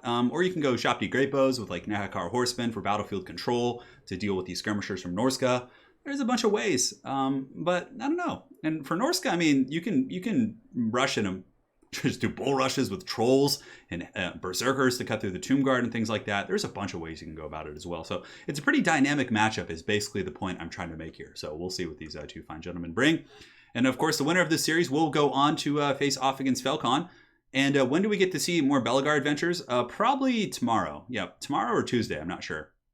And also, guys, for anyone who's interested in quick battles, the patch is going to be going on tomorrow to fix quick battles. So you guys will be able to play quick battles again tomorrow. They're just broken right now. They just don't work. All right, perfect. I'm just reading chat. Now I'm back in the game. So let's go ahead and take a look here at this Tomb King army. So we do have Setra the Imperishable with the Blade of Patra, as well as his standard buffs here from the lore of Nehekara. Necrotect, looks like Skeleton Warriors and Spearmen into the Sunset. A bunch of Skeleton Archers. 2 groups of Nehekara Horsemen, which is a great pick. These guys are really, really good against the honestly, decent enough stats to ride down infantry and, rear charge them, and also pretty good against the skirmishers because they can beat Marauder Horsemen in melee combat. They have shields. It's a really, really good answer for sure. And to deal with the infantry hordes, he does have a Setra +2 Shopti. So to deal with large threats, he has a halberd spam. So he has 2 halberds in the middle. Well, not even spam, but 2 of them. And it looks like a bunch of skeleton archers, which one of them is going to be the Blessed Legion of Demonetization. So solid army for sure. Well-rounded. Has answers for infantry in the form of Ushapti and Setra. And also has answers for the large targets with the archers. Now for the forces of Zero, who currently is up 1-0 here in this series. If he wins, he's going to be going on to face Falcon in the grand finals. Got Marauder Horsemen, Marauders into the Sunset, and it looks like Berserkers here in the secondary line to have a little bit more punch. He's obviously going to want to get the Berserkers on top of the Tomb Guard with halberds. They have enough melee attack to really circumvent the melee defense of those halberds as well, and of course the bonus for infantry. A couple trolls in the back. Looks like, no, just 1 troll. It's going to be Norscan Ice Trolls, which is a nice addition because they have Frostbite, and I love the Throg pick. I actually think Throg is great against Tomb Kings. Anti-large, armor-piercing, Frostbite, he regenerates, so even if he gets kind of poked by archers, he can usually recover if microed correctly. A Firecaster as well. Burning Heads is just so brutal against Tomb King's infantry, and it looks like there's going to be some Famir as well with great weapons. 1 there, 1 there, and a single Marauder Chariot as well. It's a very solid army by both players. I'm very eager to see how this game unfolds. So far, Tomb King's going to be rotating over to face their aggressors here. Nehekara Horsemen going to be vanguarding out from the main force. Make sure they don't have any rule questions. Just saying ready when you are. Good sportsmanship all around. And it looks like the Horsemen, going to be playing a little bit more defensively, not going to be pushing out, probably because there's just there's a lot of Norscan stuff pressing in, and they probably don't want to get caught out of position. You can also use the Marauder Horsemen, or Nehekara Horsemen, to kind of screen for your back line. So, for example, once your front line collapses, you can throw them in, and they actually have pretty good melee defense at 33 for like a cav unit here.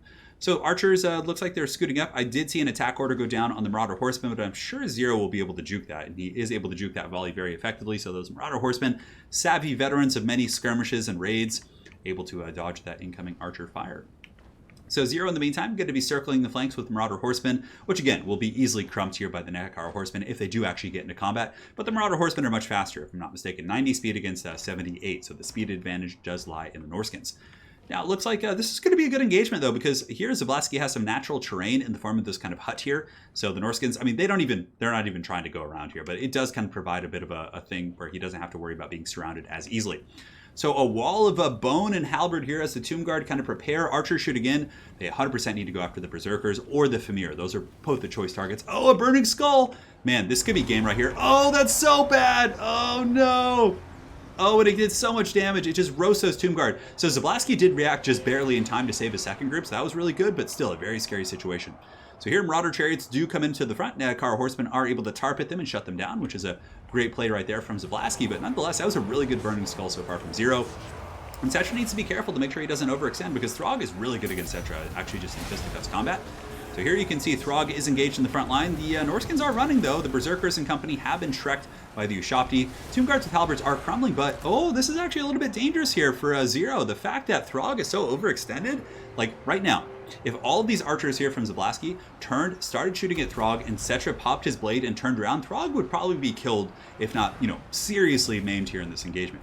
Now on the front line, though, Norska, of course, is winning the fight. Skeleton Warriors collapsing on the flanks. Nehekara Warriors, or Horsemen, are fighting the Chariots here, but yeah, it looks like the Archers are kind of switching fire, and man, they melted those Norse controls, which then get terrified by Setra. So really good play here from the Skeleton Archers. And Throg looks like he's trying to go fisticuffs, but yeah, this is what I was just saying. Look at the damage. Oh man, Throg is getting pounded. He's going to be wavering, and honestly, I think that could be game. I think Zablaski's may take this one pretty quick if Throg goes down here. So Burning Head, really nice Burning Head here by Zero. Nice retaliation. He's going to go through and almost melt 2 groups of archers, but Throg paid the troll toll. And he's down to 522. So Throg overextending a little bit there is certainly going to be a pretty precarious situation. Certainly need some like hounds or something to shut down these skeleton archers in the back. They're just having too many freebies.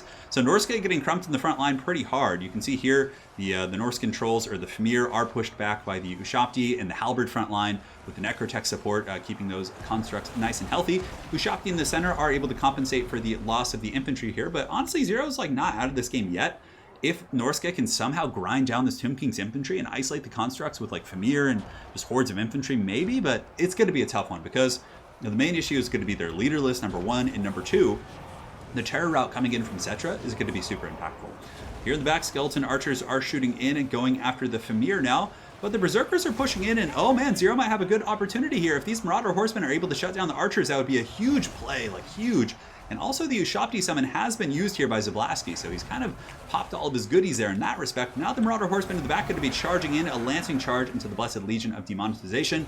But Zablaski does have some supporting elements back here. The Skeleton Warriors are going to be coming in with shields raised and should be able to screen out those Marauder Horsemen. And obviously their charge isn't super impactful against the archers. Now back in the main fight though, Berserkers are in their element. This is where they shine. Some of the Ushapti are even going down simply just the volume of attacks from the Berserkers. But Cetra's terror routes are just really, really strong here as the Fimir Warriors are pushed off. Wrath of Patrol going down. Nice explosion right there, hitting the Berserkers and just doing so much work. But the Trolls are coming back to avenge their king.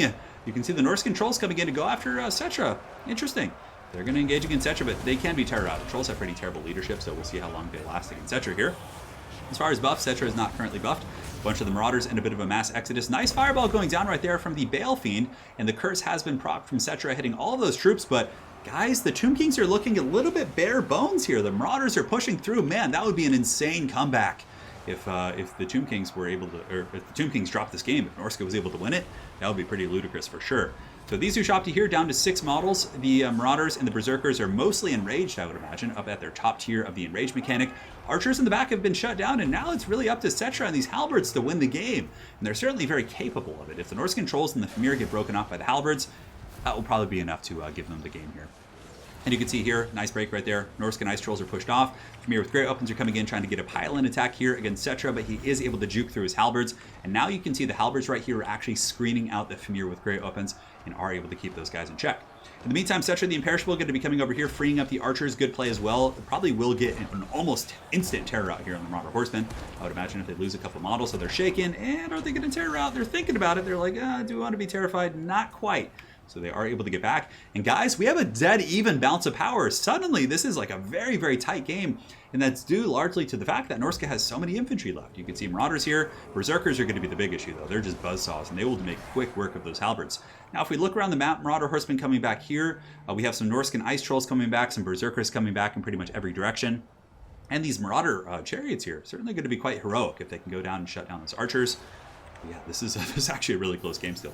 So Chariot slamming into the archers here might be able to come in and crumble these guys down. So they ride through those and probably can pull through the Blessed Legion. And Cetra can only be, so many places at once. Another fireball coming in from the Bale Fiend. Oh man, but it misses. Really unfortunate there from Zero as the Bale Fiend isn't able to conjure the Winds of Magic to his liking here. But now you can see Zablaski is pulling ahead in the game once again as the Norscan troops are getting worn down here. Marauder Berserkers engaging against Halberds here, which is good. But yeah, it's looking like the Chariots got crumped pretty good there by Cetra, or at least a couple of them did. In the meantime, Zero going to be getting his Marauder Horsemen here, shutting down the archers once again, but a mass shattering going on over here for the Norscan troops, which have been breaking pretty much nonstop off and on over the course of this game. And Marauder Berserkers have insane leadership. You can see right now their leadership is even, it's getting a little bit low now. It's obviously at 17, but considering the circumstances, that's pretty good. Marauder Horsemen charging in, shutting down the Blessed Legion. It looks like Zablaski going to be going in once again to free those guys up and knowing the value of his archers here. But the Ushapti and the Necrotech and the Halberds are able to finally wear down the Norscan forces. But man, losing Throg like that, that was brutal. But I mean, it was a really good catch by Zablaski for sure.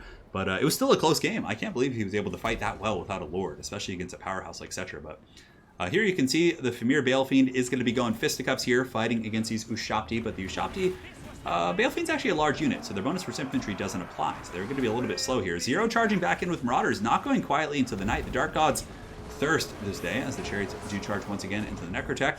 We actually have some Norscan Ice Trolls coming back in. The Troll Toll, he's going to make these archers pay the troll toll, that's for sure.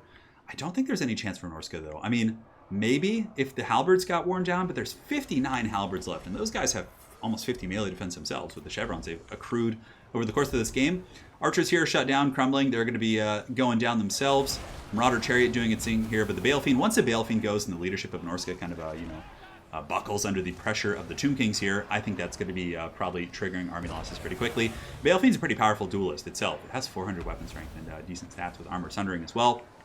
That's going to be game 2 for Zablaski. What a nice comeback here. You know, he was on the ropes in this best of 3, and now, guys, we have a rubber match between these two fine gentlemen. So we'll see how this one goes as we do load into the screen here to see the breakdown. As far as kills go, I mean, the Throg Snipe was the MVP play, for sure. Norska, in its traditional sense, swarmed, got some pretty good value, but leaderless. They were not able to do the trick, but the Balefiend almost carried the game with the Burning Skulls and the Fireballs. It was really, really good stuff. So very well played to those players there. So let's go ahead and update the scoreboard. Ba-boom, ba-boom, and there we go, Bob. Looking nice and good. Oh, special thanks to CVN27 for the $20 donation. You did not leave a message, bud, but thank you so much for the very generous donation. I really appreciate it, man. Really appreciate it. Here we go. Here we go indeed. Here we go indeed, boys. That was a great game. So now we're going to be going on to game 3 here between these two guys. And let's pick the map, which is going to be... I'm trying to think. We could do a close quarters map just to make it super grindy, but we'll do Oghamshard. Oghamshard's a fun map. No, actually, they probably played this already in the tourney, so we'll pick a different one. So we'll do Toothgrass Hill isn't bad. Valley of Thieves. Valley of Thieves. I like this one. If memory serves here. Maybe, didn't we already do some Tomb Kings maps? Maybe we should switch it up a little bit. We'll do Altdorf Outskirts. We haven't had that in the tournament so far. Altdorf Skirts. It's going to be the map. So Zero is banning High Elves, and then so basically they both ban one now and pick one. Problem with Skaven Tech is that it's really funny. In tabletop, actually, Skaven basically even in Warhammer Fantasy in the current rendition of the game, Skaven technology, if you roll a 1, it just blows up, or a 6 it blows up, but everything else is super powerful, right? Or gives you a nice buff. It's pretty funny. Skaven seem like a really fun army to play. And then if you lose, you could just blame it on the bad rolls, just like Skaven do in the lore. They're just like, oh, we only lost because of our, because of this or that. Yeah, it's pretty crazy. Hey, Little Nuke, send it my way, man. Dwarves are not a weak faction, but they're very one-dimensional.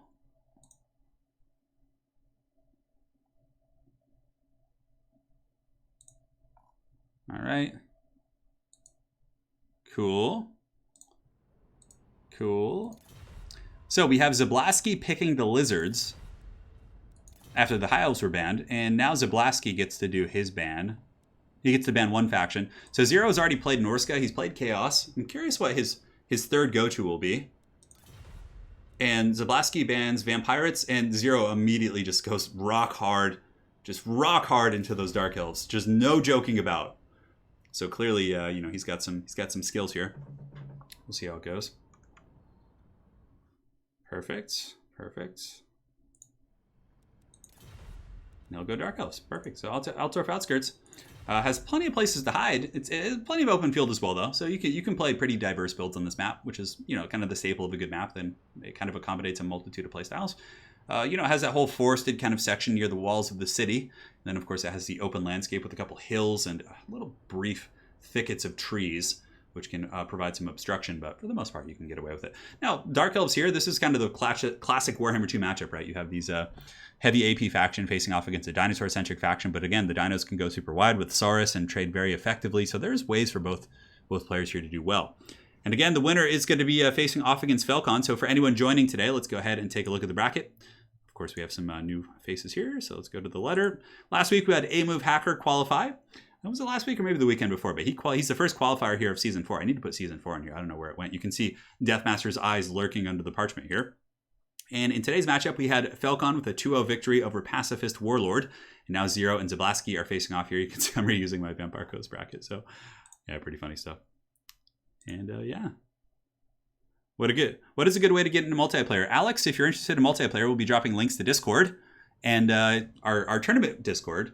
And if you guys want to play, there's a ton of people there practicing multiplayer. There's a looking for game section where people just pretty much throughout the day are just playing multiplayer games. So you can get some games there as well.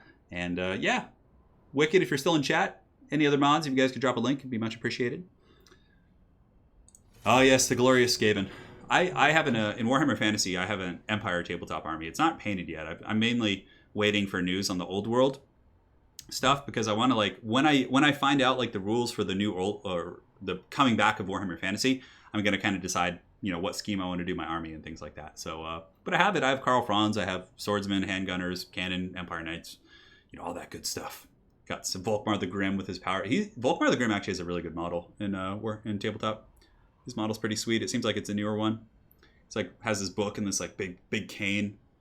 But last night I was painting some Tzeentch models, actually. I was painting my Thousand Suns Terminator Sorcerer, going for a very strange scheme. Not sure if I like it yet. I'm doing like black trim with the blue plate, armor plating, but yeah, it's interesting. Because usually they have gold trim, which is very iconic, but trying something different. While they pick their armies, any questions? Mustafa, thank you for my favorite dreaded streamer. Mustafa, thank you so much for the $2, man. I really appreciate it. Wicked, thanks for dropping the link, brother. Really do appreciate it.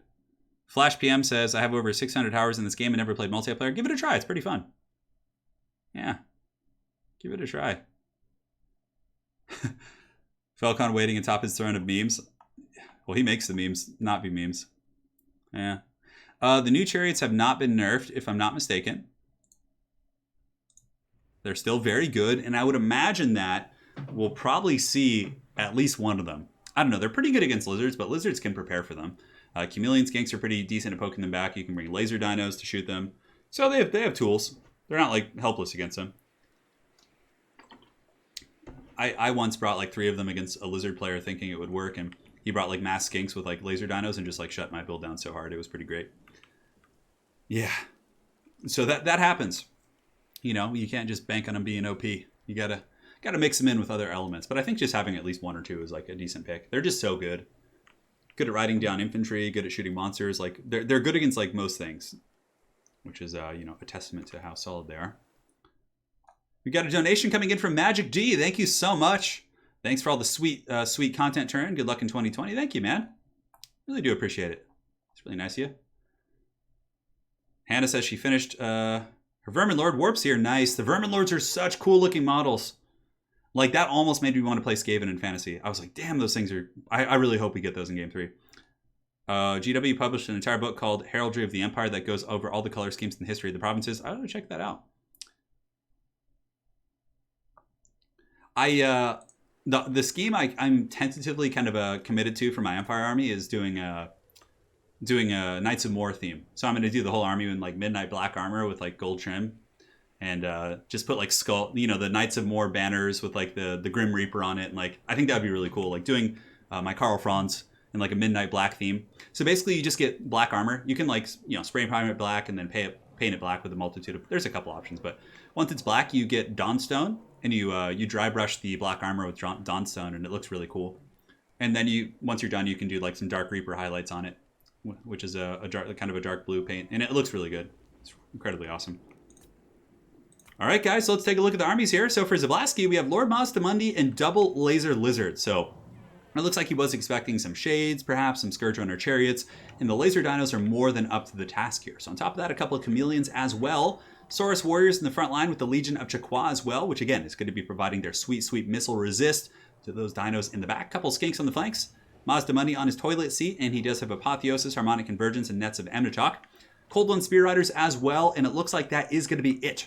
Now for the forces here of Zero, coming in with a really different build. Like no kite, almost no missile play, just getting in there, grinding it out, and having some fun. So he's got Sisters of Singing Doom, Cold One Knights. He does also have a Death Hag on an altar, Marathi on foot, Harganeth Executioners, Hellebroni Spears, Shades in the back, and a couple kind of a tri-cav unit here to screen. But yeah, he does have 1 Scourge Runner Chariot, which is a nice inclusion. I mean, at the very least, it's probably going to occupy the fire of the laser dinos once it gets into open field. But yeah, this is I was not expecting an army like this. But as a matter of fact, Harganeth Executioners and Death Hags are really going to just mow down Saurus. It's going to be super cost effective. The Death Hag does some really good bonus for its infantry. Marathi will be lowering their combat stats. So I think the Lizards probably want to delay this fight for as long as they can, because it's not a fight that's going to be super efficient. The problem with kiting when you have laser dinos is they're not super fast at moving and resetting up here. Oh, nice Ruination of Cities. This is a good spot right here, because whichever direction it goes, it might hit something. Oh, it hits the spears. Oh man, it didn't go into those guys. So really good split there by Zero, but he's going to be reorganizing his forces here in just a moment. But good kite so far, but mainly the Hellebronai are taking the damage on their silver shields, which is really, really good play. He also needs to make sure the Sisters of Singing Doom don't take too much damage, because again, their Rampage plus their Terror route that they do bring to the table is incredibly strong. So Mazdamundi going to be going for a big old banishment right here, just trying to get as much damage on this army as he can. And it looks like Zero is, for the most part, able to dodge that. Coldland Knights are surging forward, and the Coldland Spear Riders here of the Lizards are going to be charging forward to help out in that frontline fight. But now comes a situation where it's going to be kind of scary. So here comes the big fight. Oh man, this is actually dangerous for the elves. Not elves, excuse me, for the dinos, because the Rampage might buff or afflict these guys and pull them into combat. But Shield of the Old One's really good. Man, a banishment here would just like end the game right now. That would be crazy. In the meantime, Coldland Dread... Oh, are those Dread Knights? Oh, those are Dread Knights. So he has Dread Knights and 2 Coldland Knights and 1 Dread Knight. So the Dread Knights fighting Saurus here, but they do get countercharged by those other Spear Riders over there, which is a little bit unfortunate for them. But Marathi's also quite good in the pit fight. She is able to get a Soul Stealer off, which does some really good damage. Beautiful Doom Bolt right there. And yeah, it looks like her debuffs are doing some really good work, because everyone near Marathi gets negative 18 melee attack. So it's really allowing the Dark Elves to get the favorable engagements here. Now on this side, you can see the Harganeth Executioners and the Dread Knights certainly going to make some pretty quick work here of the Saurus Infantry, as those guys are being cut down. Some Shades in the back are going to be turning and shooting as well, maybe trying to support this Death Hag. Granted, Zablaski might be able to get his Colden Riders here and engage on the Shades, potentially, but it looks like the Elves, the Dark Elves, are going to probably be winning this engagement here. Granted, I don't know, there's a lot of angry Saurus, and Zablaski doing a really good job buffing them here with Harmonic Convergence, and Mazdamundi probably has a banishment coming off cooldown, as well as a Ruination of Cities. So like I said, a single banishment into this big nasty Dark Elf blob here would probably end the game. Like, it would just be over. I think that force would be crippling. In the meantime, Zablaski is able to get his Bastillodons firing once again. Oh, nice side angle right here, able to shoot into the side of the Dark Elves. But yeah, you can see the Saurus having some problems for sure with these elite infantry here. And the Dread Knights and the Harganeth Executioners able to just buckle that Lizard flank. And right now we have a very even game. Scourge Hunter Chariots in the back are just charging into the Skinks and shooting, and that's what's so good about them. They're dual purpose. The fact that they can shut down these type of units and also kill monsters, just great. Also, another issue here for the Lizards is the fact that the Shades are online, and it looks like the Dark Elves are pulling ahead. Oh, nice Ruination of Cities, but they're not as blobbed as they once were, but the Dark Elves are very tattered as well. If you look, like, most of their army is very, very beat up here, but Marathi's going to be, like, what can kill Marathi here? The Saurus are kind of the answer against her, but there's not really too many Saurus left. I mean, she's going to be able to endure, cast her Soul Stealers, and just get such good value. So here comes another one, hitting the Saurus here. The Death Hag coming in on her altar, going to be ramming Mazdamundi in the back, just getting in there and giving some good old poke to Mazdamundi. Now, as far as what the Lizards have left, they do have the Legion of Chaqua coming over here, which is going to be nice. And it looks like a banishment coming down from the Toad is going to be hitting and slapping the base on those Shades over there. 60 models down to 52, and that was a good banishment. Took a lot of HP off those guys, but unfortunately for the Lizards, they're still firing quite happily. And here you can see the Legion of Chaqua is engaged against a large target, which is nice. Also holding back the Tide of the Witch Elves. Some nice scooting and shooting here from Zablaski, but I think Zero's pressure might be too much. Those Harganeth Executioners, Marathi, and the Dread Knights were a really badass pick here. And you can see there's 16 Coldland Dread Knights going after this Bastillodon, which, oh man, why are these Saurus? They're like out of control. They're like, hey, yeah, see you later, Bastillodon. We're going to go over here and fight something a little bit less intimidating than the Dread Knights, just leaving that poor Bastillodon to its own devices. But anyway, Shade shooting in, going after the Bastillodon here. It looks like Apotheosis being dropped on the Legion of Chaqua. And it's a pretty close battle still. I would say slightly Dark Elf favored, obviously, as it shows on the Bounce of Power, but the Laser Dinos and Mazdamundi certainly can pack some punch. If he can peel off these Dread Knights, maybe get these Saurus back here, and there you go. So he does get the Terror out there on the Coldland Dread Knights. And now maybe if he can catch the Shades out of position and pull apart this army, because the Elf army is relatively slow. It's mainly like, foot slogging infantry here. So if he can get some good kite, good isolations here and there, and if the Toad can somehow survive, that'd be nice. Now, Mazdamundi has 34 speed. Marathi on foot has 43. She's pretty quick. So if Marathi were to start chasing the Toad, that could actually be pretty problematic. For example, if she just starts pursuing him, she could get some good shanks and probably keep some good pressure on him. Saurus and Skinks here, though, are able to get some good kite, and you can see that the Coldland Knights and the Blackheart Corsairs are being pulled apart. Ooh, but that's really tough, actually. The fact that those Scourge Hunter Chariots are still online here, and they have how many kills? They have 165 kills on those Scourge Hunter Chariots. absolutely nasty. And I think that's going to be the great equalizer, or not even equalizer, but the great end of the dinos, is the fact that that Scourge Hunter Chariot's going to be able to just have freebies basically on all of these Saurus and Skinks, and it's really just going to be the laser dinos. But, you know, Zablasky is able to get a good kill box here. He's got these two dinos free from combat, and now they can simply sit and shoot, and they both have okay ammo left. So here they come shooting in. Mazda Money and company able to do well, and Zablasky looks like he might be able to pull this one back. Oh, but Coldland Dread Knights come in once again, and it looks like a Wand of Crydon is going to be going down here on the Bastiladon. 4.4k HP, give or take, or 4,500. A little bit closer to accurate. Here comes the Wand, and it looks like he might be able to dodge it. The Bastiladon's a little bit slow. Ooh, man, that did like 700 damage, give or take. Brutal stuff. And now the Scourge Hunter Chariot's probably going to be tying this thing down.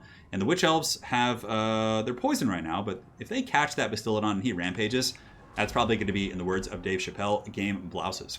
So Shade back here, getting shot here by the Bastiladon, who's running a little bit sparse on ammo. Mazdamundi's still, and you know, he's in fighting shape. He's been working out, doing some bicep curls, you know, all that, the good beach workouts. It looks like this poor Bastiladon here is going to be just getting shanked by Marathi. Marathi has a halberd, so she gets in there with her halberd, gets some decent pokes, and as soon as the Bastiladon breaks, he can basically just allocate the Scourge Hunter Chariots or any number of other units that probably chase it off the battlefield. So looks like the Bastiladon might be trying to fight as it gets rammed here by the Death Hag atop the altar. And the Shades are coming in as well. Harganeth Executioners with their armor should be able to screen out the Skinks pretty well. And it looks like the Dread Knights are coming back once again. So if he could just get the Dread Knights to chase that, you know, Bastiladon off the battlefield, he should be okay. So the Lizard's trying to make a last stand, but man, Marathi is got a big mama's in the house, and it would be very pleased. It's going to be really tough to take down Marathi. I just don't know what's going to be able to do it. She's just... I mean, yeah, obviously if she fought all this by herself, she would lose, but she still has a Death Hag and some infantry and things like that that can help her cause. So it looks like the Bastiladon with the Solar Engine is being chased off. Nice, oh, nice laser shot. Cleaves those guys. And at that point, it looks like, what? Did Zero just leave? No, wait. Who left that? I have to double check. Because that looked like it was a Dark Elf victory. No, wait, did he just leave that? Did he really think he lost? No way. Drama is afoot. All right. Let me check here and make sure that Zero didn't crash, because that was a Dark Elf game, 100% in my opinion. But I mean, maybe he thought he had lost it. Oh man, what happened? Did he crash? Oh, he says he has to go. Okay, so he had some sort of it was close. I mean, Zablasky could have won that, but it looked like it was going to be a Dark Elf win. But nonetheless, no. So it's a long day. So Zablasky is here, and he's going to be facing off against Falcon in the finals. Yeah, I think he had some family stuff come up, so he had to jam. But hopefully everything's okay. And now we will have Zablasky facing off against Falcon. Yeah, he had to go, guys. He had to go. I know. F indeed. No, it wasn't he actually just had to go. Don't worry, guys. Don't worry. No big juicy drama here. All right, so let's update the scoreboards. Thankfully, this makes it a little bit easy, so we can leave that. Yeah, because I mean, if he has to play another best of 5 and he has something going on, I can imagine that's going to be tricky. Let's get Falcon on this side. And let's update the bracket. I believe both of these players are Russian. That's going to be a Russian Bowl here. All right, let me tag Falcon, let him know he's up. I was like wondering, I was like, Falcon, you're up. He's here. He had to go.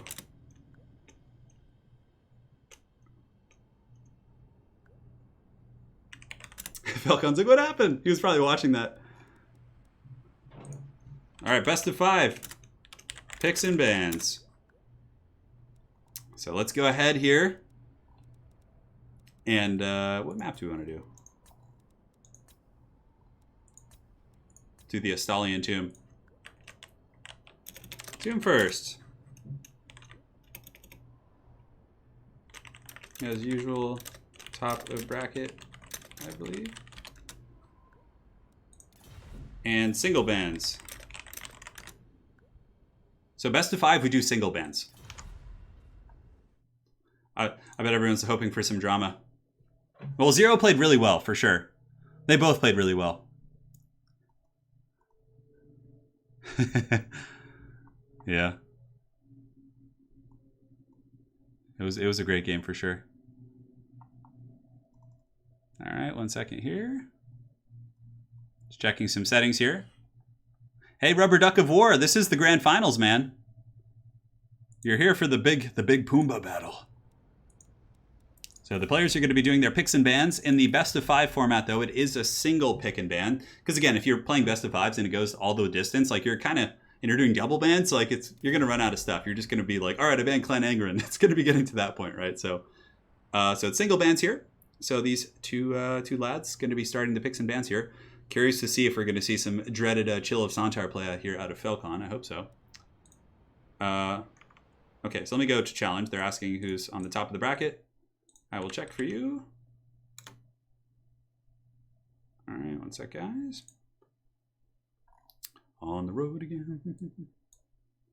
So Zablasky would be. So let me just report the scores here.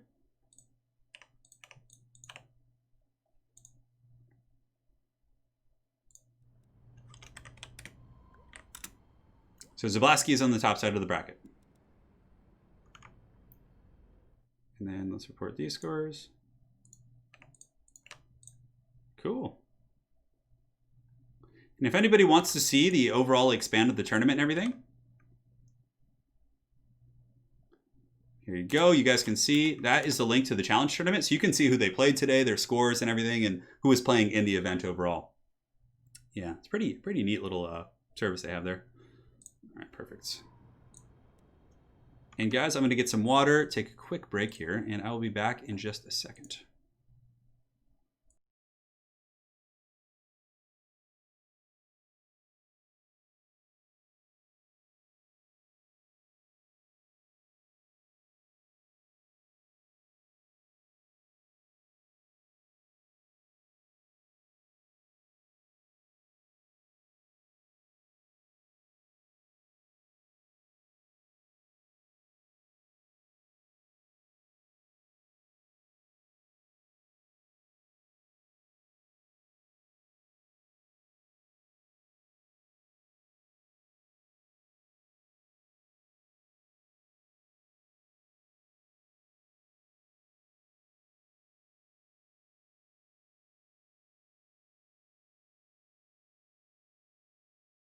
All right, I return to you, my friends. Everyone drink water now, hydrate. Yeah. Good luck to both players. Hydro homies indeed. All right, Zablasky's coming in with the dwarves. Yes. So he goes dwarfs and he bans Skaven, which is smart. Skaven would have a really good matchup against Dowie. So he bans the Skaven, but I would imagine Felcon.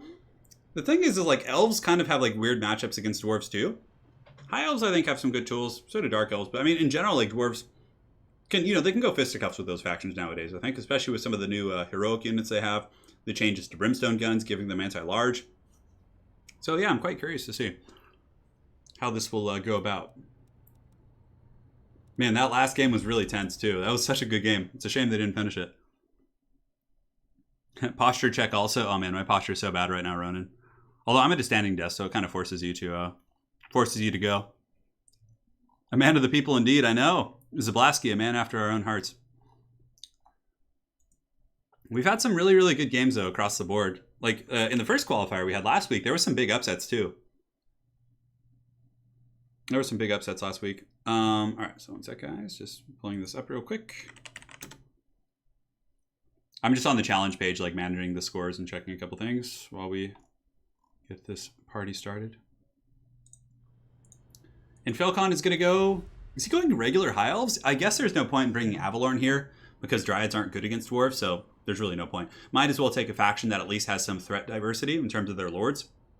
So the dwarves have to wonder, is it going to be Tyrion? Tyrion's not bad against Dowie. Sunfang can do some okay work. I mean, it's not the best against armor, but he also has good AP himself, so he can go down. You know who I really like, though, with the... I've been using a ton with the dwarves lately is Grom Brindle. Man, he's such a badass. Flash Bomb is really good.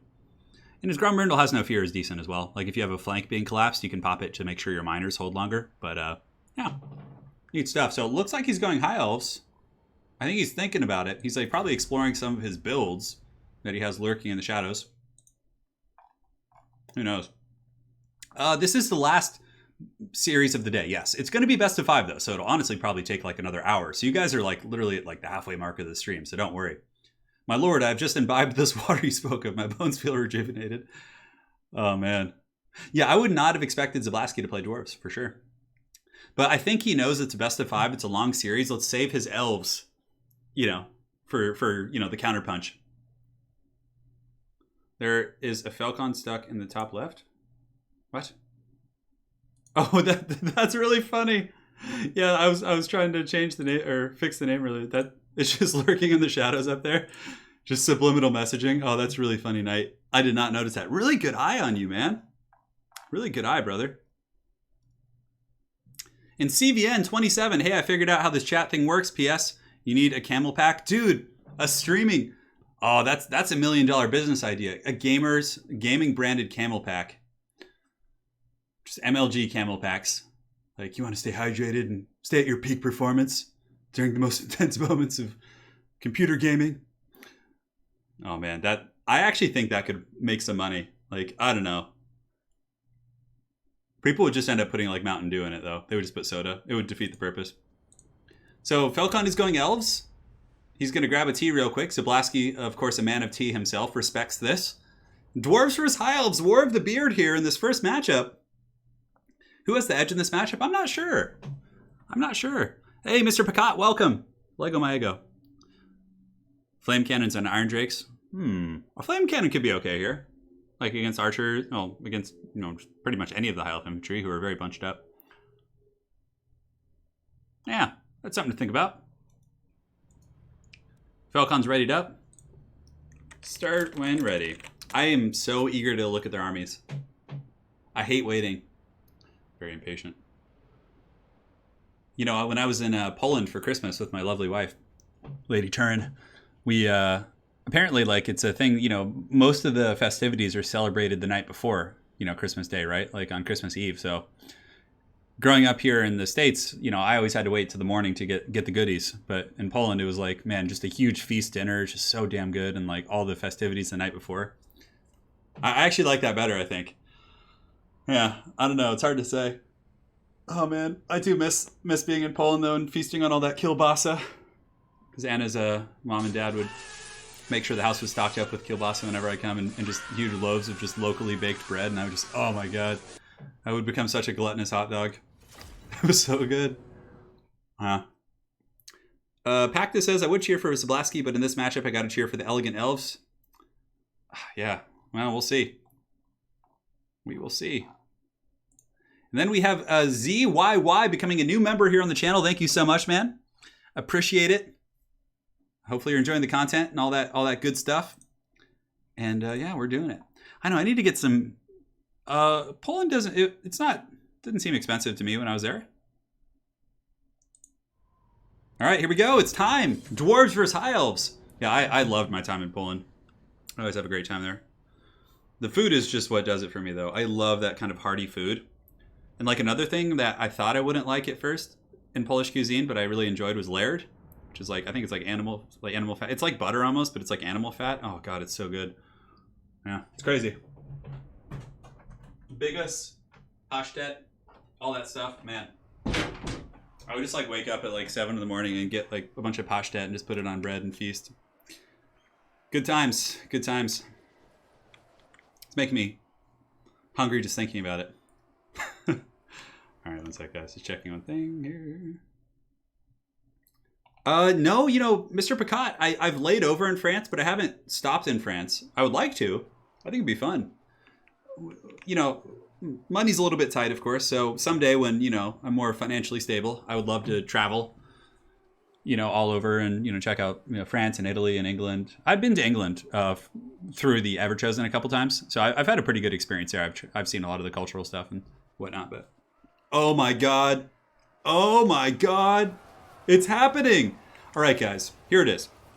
Zablasky's front line is 5 Longbeards, 1 group of Thunderers, miners with blasting charges, and then a Royal Dawi Air Force. So this guy literally has the Skyhammer, Brimstone Gun gyrocopters, and a gyro bomber with Grom Brindle. Oh my God.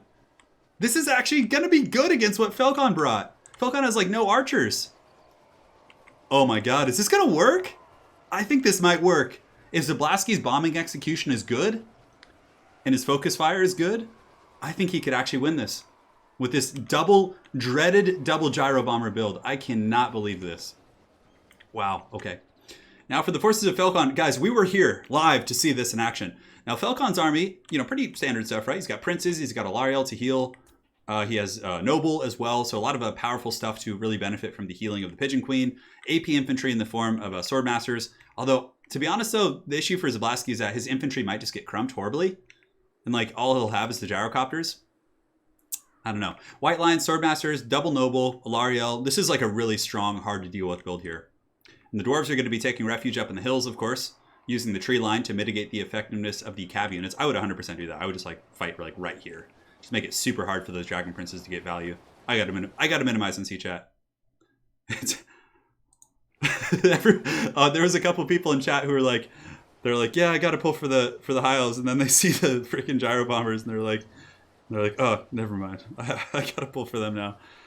One sec, guys. I'm trying to pull up the damn stream on my phone. I feel like I'm slowly becoming. Okay, I got it. One of those people who's you know how you have to go to your grandparents' house and the only thing you need to do to fix their TV is just put it on HDMI 2. I feel like I'm slowly becoming one of those grandparents with my technology. Anna, how do I turn this thing on? Oh my god. Everybody stay calm. This is the Mycosyn build, yeah. Malachi Mycosyn. The dwarves are prepared. I don't know, but I mean Falcon's build will hands down win the infantry fight. It will crush this dwarven force in the ground. But the gyro, oh man, what is he going to shoot even? And I am really eager to see how well Zablaski can do the bombing runs. And is he going to go and try and do bombing runs right away? Or is he going to save them for when the high elf infantry are blobbed up on his dwarves? That's probably the smarter play, because I feel like if he tries to bomb right away, Falcon will be ready for it and will be able to dodge it. Oh my god, the dreaded counter meme.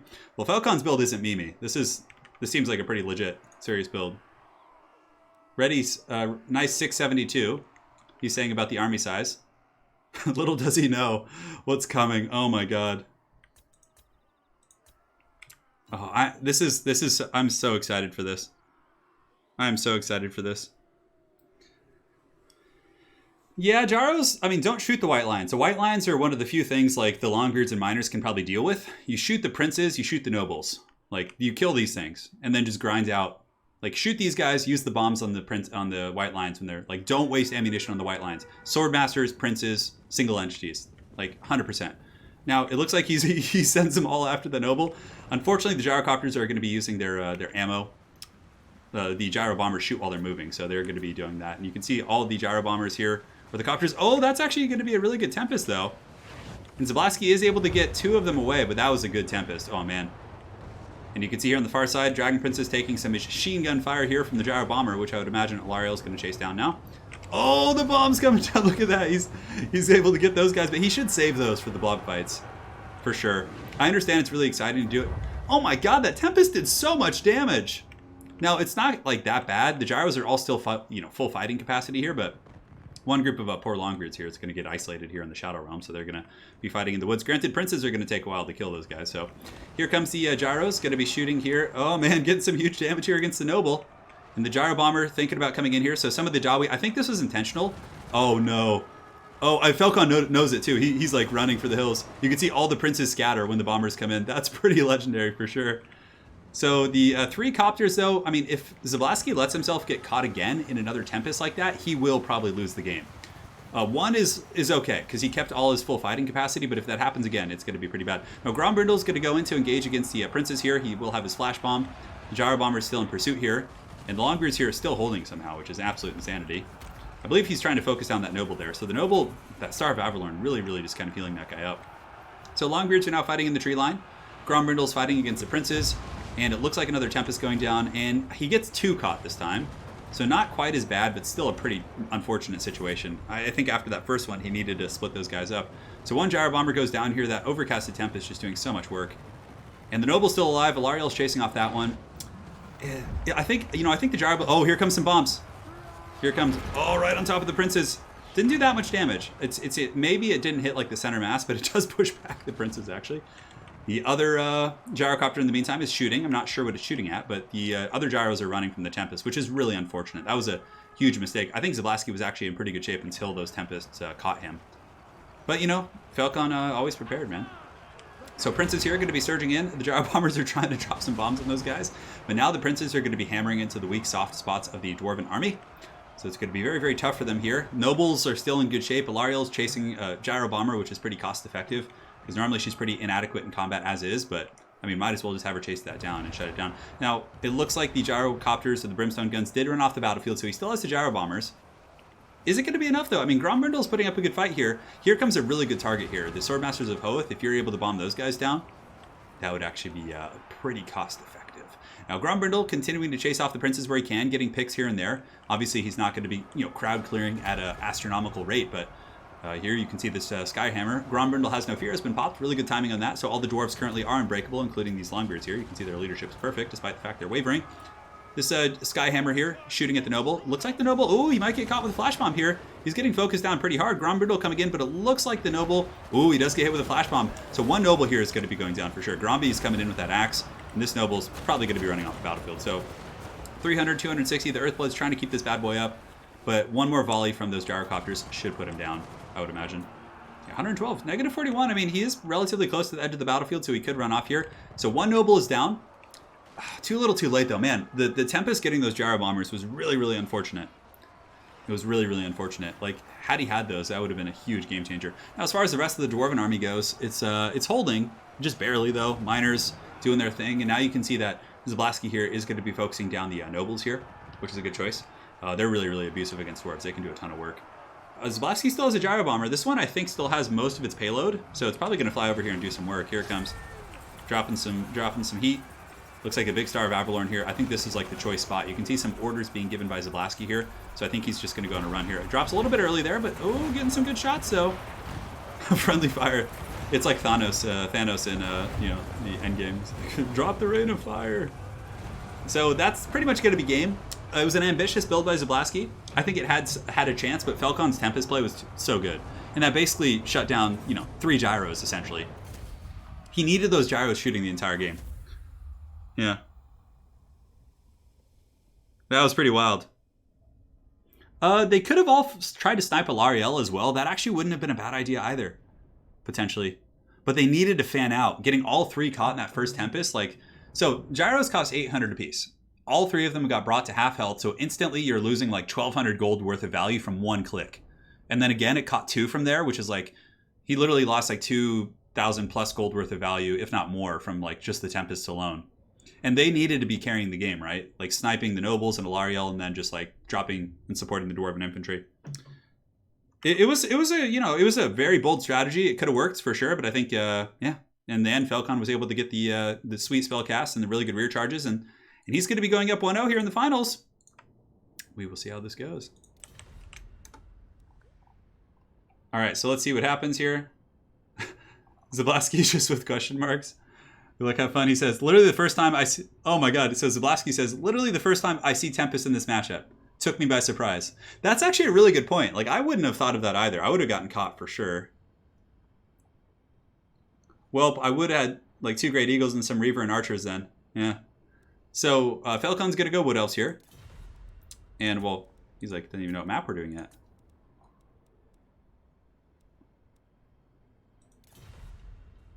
We're going to be on the Golden Monolith.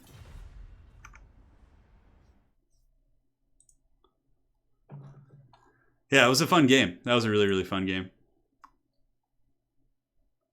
Oh, man. Wild times we live in. What planet is this? What realm of existence? It was the Tempest, though. That was everything, you know? Yeah, Dragonback Slayers are pretty good. Yeah, they can do some work. Yeah, well, Tempest looks especially broken when you're facing off against a bunched Air Force, but, you know, it's expensive. He overcasted it, which is like 13 wins of magic or something. I think it's more than, or around there. So it's not a small investment. Pacta says he usually brings Tempest for this reason. Noel Blanco says he brings it as well. El Halcon. I don't think Tempest is broken, but in that situation, it's very solid. So Falcon's going to be... It looks like he says Wood Elves, but he might have picked Lizards instead. Zablaski's checking something. Maybe Falcon's looking through his Lizardman builds. Who knows? We're going to be on the Golden Monolith. I can't quite remember this map, but I think it's decent. Tywin Lannister says he hates Tempest. Fair play. Fair play. I think Tempest does a lot of damage, though, compared to Howling Warpgale. Howling Warpgale is really good, too, but it doesn't do the damage. So it looks like Zablaski is going to be going Dark Elves? Maybe? So we're going to have an Elvish Civil War, perhaps? That could be quite interesting. I think dwarves have, in the days of old, the double noble is really good with Alariel because it's like chariots are good against dwarves, and being able to get so much healing on those single entity chariots is really, really cost effective. Yeah. So you got some goodies there. All right, guys, everything looks good.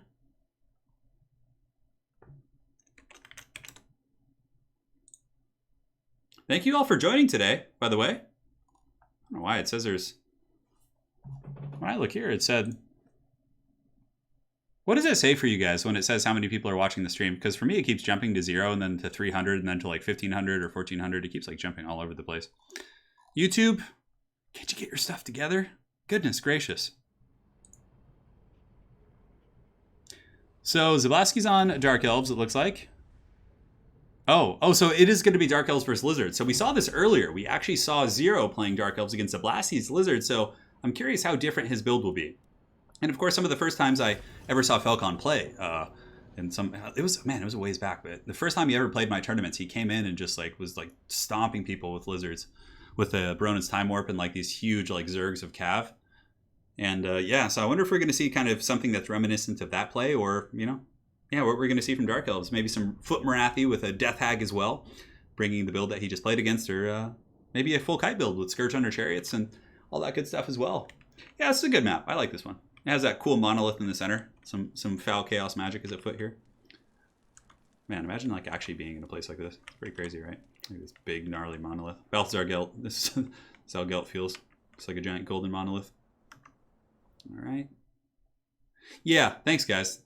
Yeah, for me, it keeps dropping down to like 200. I'm like, oh, I keep thinking my stream is crashing. Someone just randomly says like 3,000. Like, what? That's funny. Thank you guys for answering my question there. Much appreciated. And if you guys are enjoying the content, do drop a like on the stream.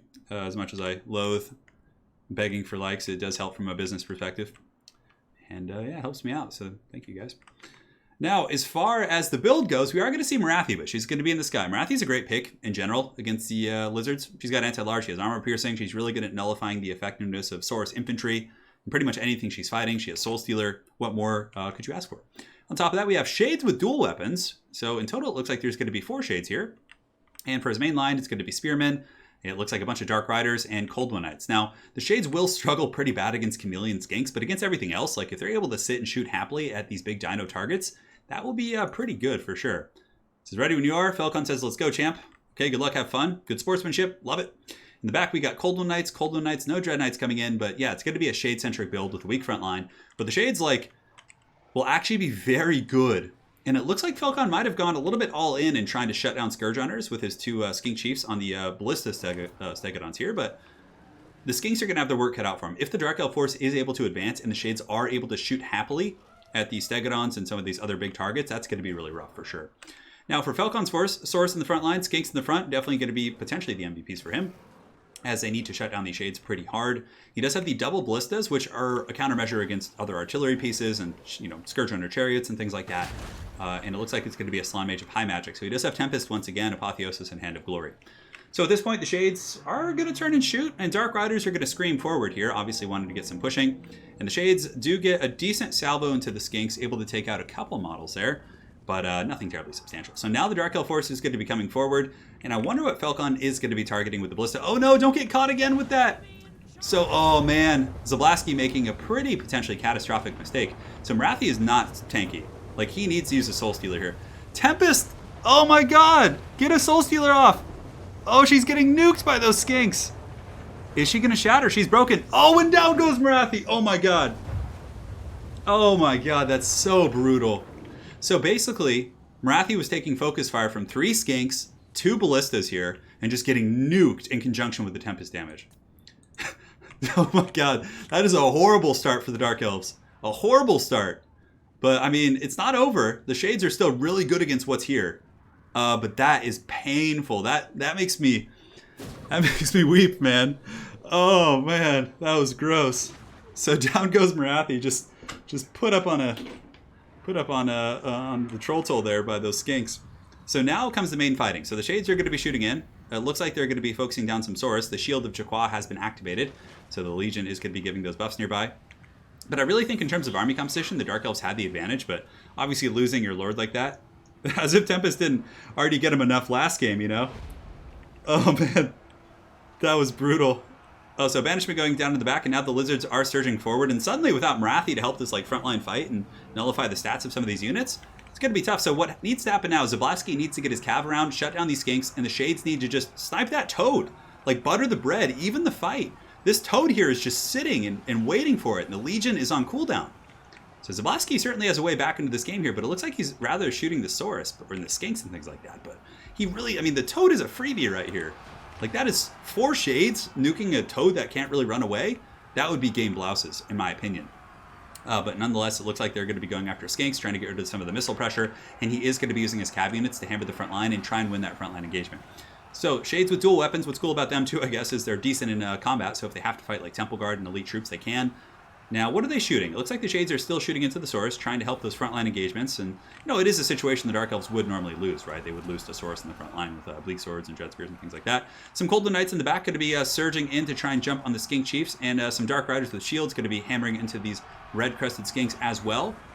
But the Shade play needs to be a little bit more optimal now. In the back, it looks like Zablasky has forgotten about some of these Bleak Swords, so those Bleak Swords need to come back there, but man, that losing Marathi could have rattled him too. You know, that's something that's like, oh my god, just having your Lord nuked like that in the first like couple seconds of the game is pretty brutal. Now the bounce power is starting to go in the favor of the Lizards. I mean, leaderless, it's pretty hard, especially when your leader is your caster. You're not only losing like your powerhouse fighter, but also losing your magic, which is essential in this game, right? So Shades are shooting in, going into the Saurus with shields, the dual weapons putting up a decent fight. As far as the Dark Elf Cav go, it looks like they're still helping to fight against the cohort of Sotek. Definitely, I mean, there's some skinks here that are kind of free. These Dark Riders could turn around and ride down the hill and take them. But now the Shades are finally setting their sights on the Toad, which is a long time coming. There was a really good opportunity to nuke those guys early in the game, but looks like, no, he's switching back onto the Legion, which, you know, of course have the shields. I think sniping the Toad would have been way better, 100%. So here we have Dread Spears fighting. It looks like some Cold One Riders, or excuse me, the Dark Riders in the back trying to shut down the Ballistas from the Stegodons. And, I mean, it's still like a contested battle. You know, it's not over, but it's going to be really, really hard here.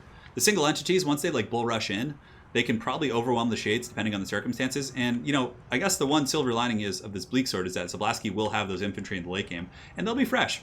So he's focusing down the Star Chamber Guardians now, which is a good target. Star Chamber Guardians are very elite, very expensive, so killing those guys is going to be incredibly crucial here.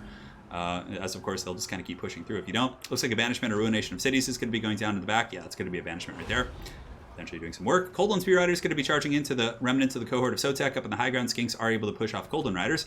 And the Bleak Swords are now being sent forward. So Shades kind of fanning out in every direction. They're pretty fast. Shades have 42 speed, so they can kite pretty effectively. But I think Falcon smells blood in the water and is now going to be coming forward with a Slann Mage Priest and you know, these other elements, the Skink Chief, and putting some hurt on. But now that if the Shades split up and oh yeah, this is going to be good here. I mean, yeah, this guy's buffed, but focus fire from all these Shades here is going to do a lot of damage potentially. So here it comes, Skink Chief getting worn down, but it's going to be painful once he gets in there. So some damage from the initial volley, quite good. But Skinks collapsing, I mean, there's just lizards everywhere. You know, it's going to be a lot to deal with. And you see they're so bunched up too. Like the Shades need probably, if they want a chance here, need to run in like 4 different directions and fan out to force it to be a little bit harder for the lizards to kind of, you know, isolate them. Now the Skink Chief here is actually broken. Some Cold One Spear Riders, or Cold One Riders, or excuse me, Dark Riders. I always get confused here in this situation. Going to be charging in, and the Skink Chief confident with Apotheosis, Cold-Blooded, and the Shield of Chaqua. Just all the tools he needs, and that's pretty much going to be the end of the Dark Elves. Now, if Marathi had been here, this could have been a very different game, but yeah, just... I think focusing down the front line was kind of the wrong choice, too. I think the Slann was a good choice, and also maybe, yeah, I don't know. It just didn't seem to really, you know, pay for itself there. But that Tempest was brutal, but, I mean, that you got to be careful. Marathi overextended pretty hardcore there. You can see 2 groups of Shades going to be shooting in against his Skink Chief right here. Should be able to put some hurt on this guy. In the meantime, a nice little soul punch coming down from Falcon there. Yeah, Falcon just terminating, you know, just getting in there and tempesting things. And And yeah, he made it work. That Tempest catch was so good, and it just won him the game instantly. Yeah. Yeah, that was rough. She just got chopped. Oh man. All right, so Falcon, the Dark Lord, up 2-0 here. Is Zablaski going to be able to come back? He's certainly on the ropes here. Salty Saxon, thank you for the 10. Try not to drown on stream today. Okay. Like last time, I was like, oh, no kidding, I'm too weak. Oh, man. All right, Falcon says, GG, no more Tempest factions for me. And Zablaski says, you know, since Morgengrat did this to me. Oh, so Morgengrat apparently did this to Zablaski in a couple events. Finals are best of 5. Good luck. All right. The Gleaming Oasis looks like a really cool map, but I have a feeling it's terrible. We'll do the Iron Sand Desert.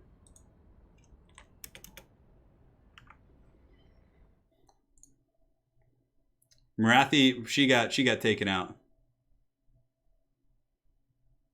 Yeah, she has 15 armor, so like the skinks are the ones that did most of the damage. Tempest by itself would have brought her down to like 70 or 80%, which she could have healed easily with the Soul Stealer. But the skinks plus the ballistas all shot her. Like she was just getting taken out. The steel chair has evolved. That was the entire furniture shop hitting Marathi. I like that. That's pretty good. Skellington. I scouted your Marathi, says Vilka. Oh man. Invaded hard. Yeah. Yeah. Well, he's up. I wonder who he's going to go with now. I mean, probably Wood Elves, or maybe he'll pick Dark Elves himself. So Zablaski is going to go Wood Elves, it looks like. And I wonder what his ban will be. He's going to ban Skaven. Huh, I wonder what Falcon will bring. So he can't play Lizards again. He can't play his High Elves again. So I would imagine, I mean, Dark Elves here could be decent. Although I feel like Wood Elves are pretty good at picking apart Dark Elves. Like with the way Watcher play. Wild Riders are pretty effective there for sure. A Grimgore handicap. Well, yeah, as a matter of fact, Falcon in last week's event didn't quite make it to the finals. Somebody was able to defeat him, but I don't know if he was memeing about or whatnot, but I'm pretty sure Satsuma was able to pull a really impressive win last week. But here comes Falcon today. There's no mercy. He's coming in.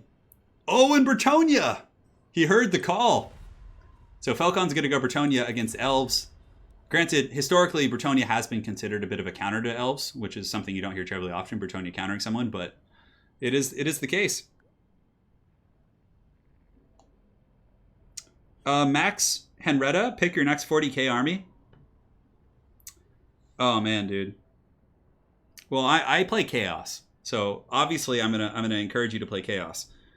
I think Chaos is fun in 40k. They're challenging, they're dynamic, whereas like Space Marines are kind of just, you know, a little bit OP right now. So if you want a challenge, but you also want an army that's really fun to paint, like from a hobbying perspective, Chaos has like a ton of potential. So I would recommend just playing Chaos. A combination of Chaos Demons, Thousand Suns, Chaos Space Marines. Like, there's so much to choose from, and you can mix them all together. Like, so it's really fun, man. I would recommend playing Chaos. It's like, from a hobbying perspective, it's really fun, and from a gameplay perspective, they're pretty good now.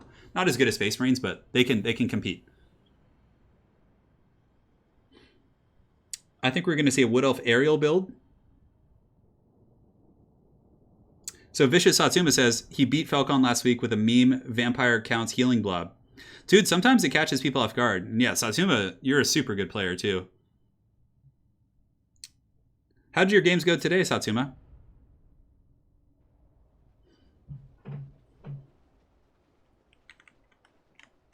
I'd be quite curious to see. And also, if you guys have replays, for anyone who played in today's tournament, if you guys have replays or highlights you thought were really good, send them my way. I'm going to be catching up on casts this week. Send in the Mel Gibson. I don't think we're going to see Mel Gibson. Any advice for getting started in Warhammer painting? Yeah, honestly, there's a lot of like great tutorials on YouTube. I used YouTube tutorials. I watched a guy called, I think, Apathetic Fish to learn how to paint my Death Guard initially. And aside from that, it really comes down to repetitions.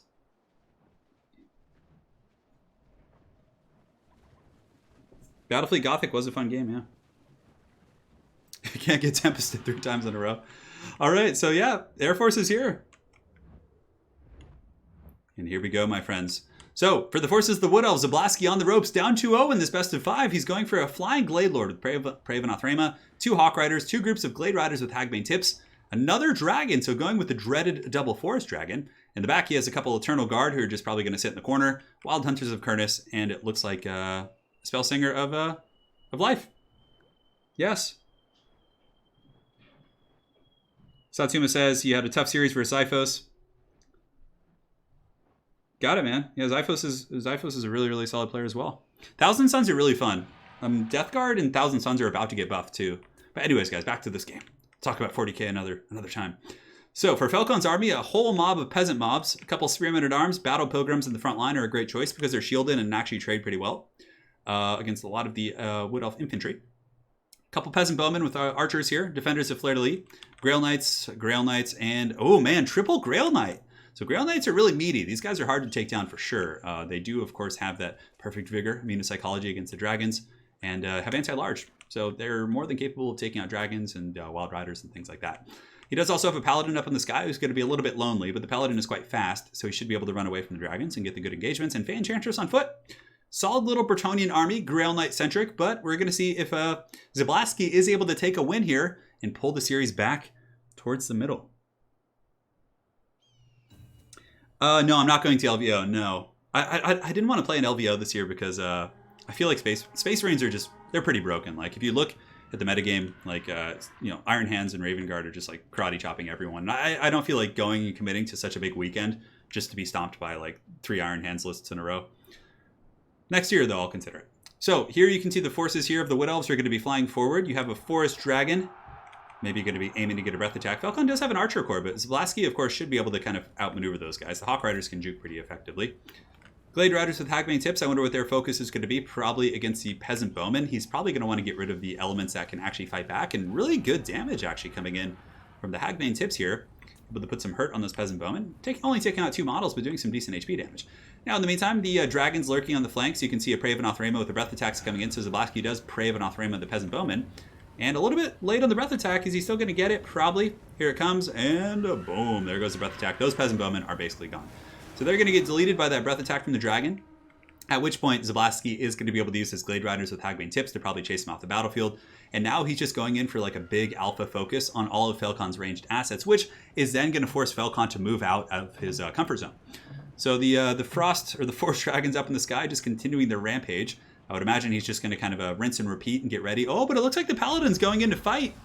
Favor of the Fae being given, so suddenly this Paladin is rocking like 85 melee attack here. Granted, the Dragon probably will still win this, but I don't know. He needs the help of his other Dragon, or maybe some Hawk Riders or something. But it looks like he's still just kind of focusing down the Peasant Bowman. But man, that Paladin's really getting the upper hand here, guys. Favor of the Fae just doing some serious work, so Falcon's Paladin just giving the business to that Glade Lord. Now, there is healing for the Wood Elf, so the Dragon is not like in dire straits yet. But certainly a bit of a precarious situation. And here you can see that the Hawk Riders still shooting in here at the Peasant Bowman. It looks like they're about to break. One group is shattered, one is broken, and the third group of Peasant Bowmen is, on death's door here. So now we have the Forest Dragon turning around to fight. So this Paladin is probably going to get crumped now. Although it looks like Falcon might be able to get away. Paladin obviously is faster, 105 speed. The Hawk Riders have 110, so they can catch the Paladin. And I mean, if there are no Peasant Bowmen left on the battlefield, then, the Hawk Riders basically have free range to just attack this Paladin. And now you can see he's kind of getting swarmed and bumped by all the Hawk Riders. And yeah, it looks like this Paladin is in trouble. You can see Zablaski is actually flying ahead with his Hawk Riders and then turning around and attacking the Paladin to try and pin him in place. I love that there's just one haggard random Eternal Guard in the corner of the map, just like waiting, like, oh, please, Cav, don't come kill me.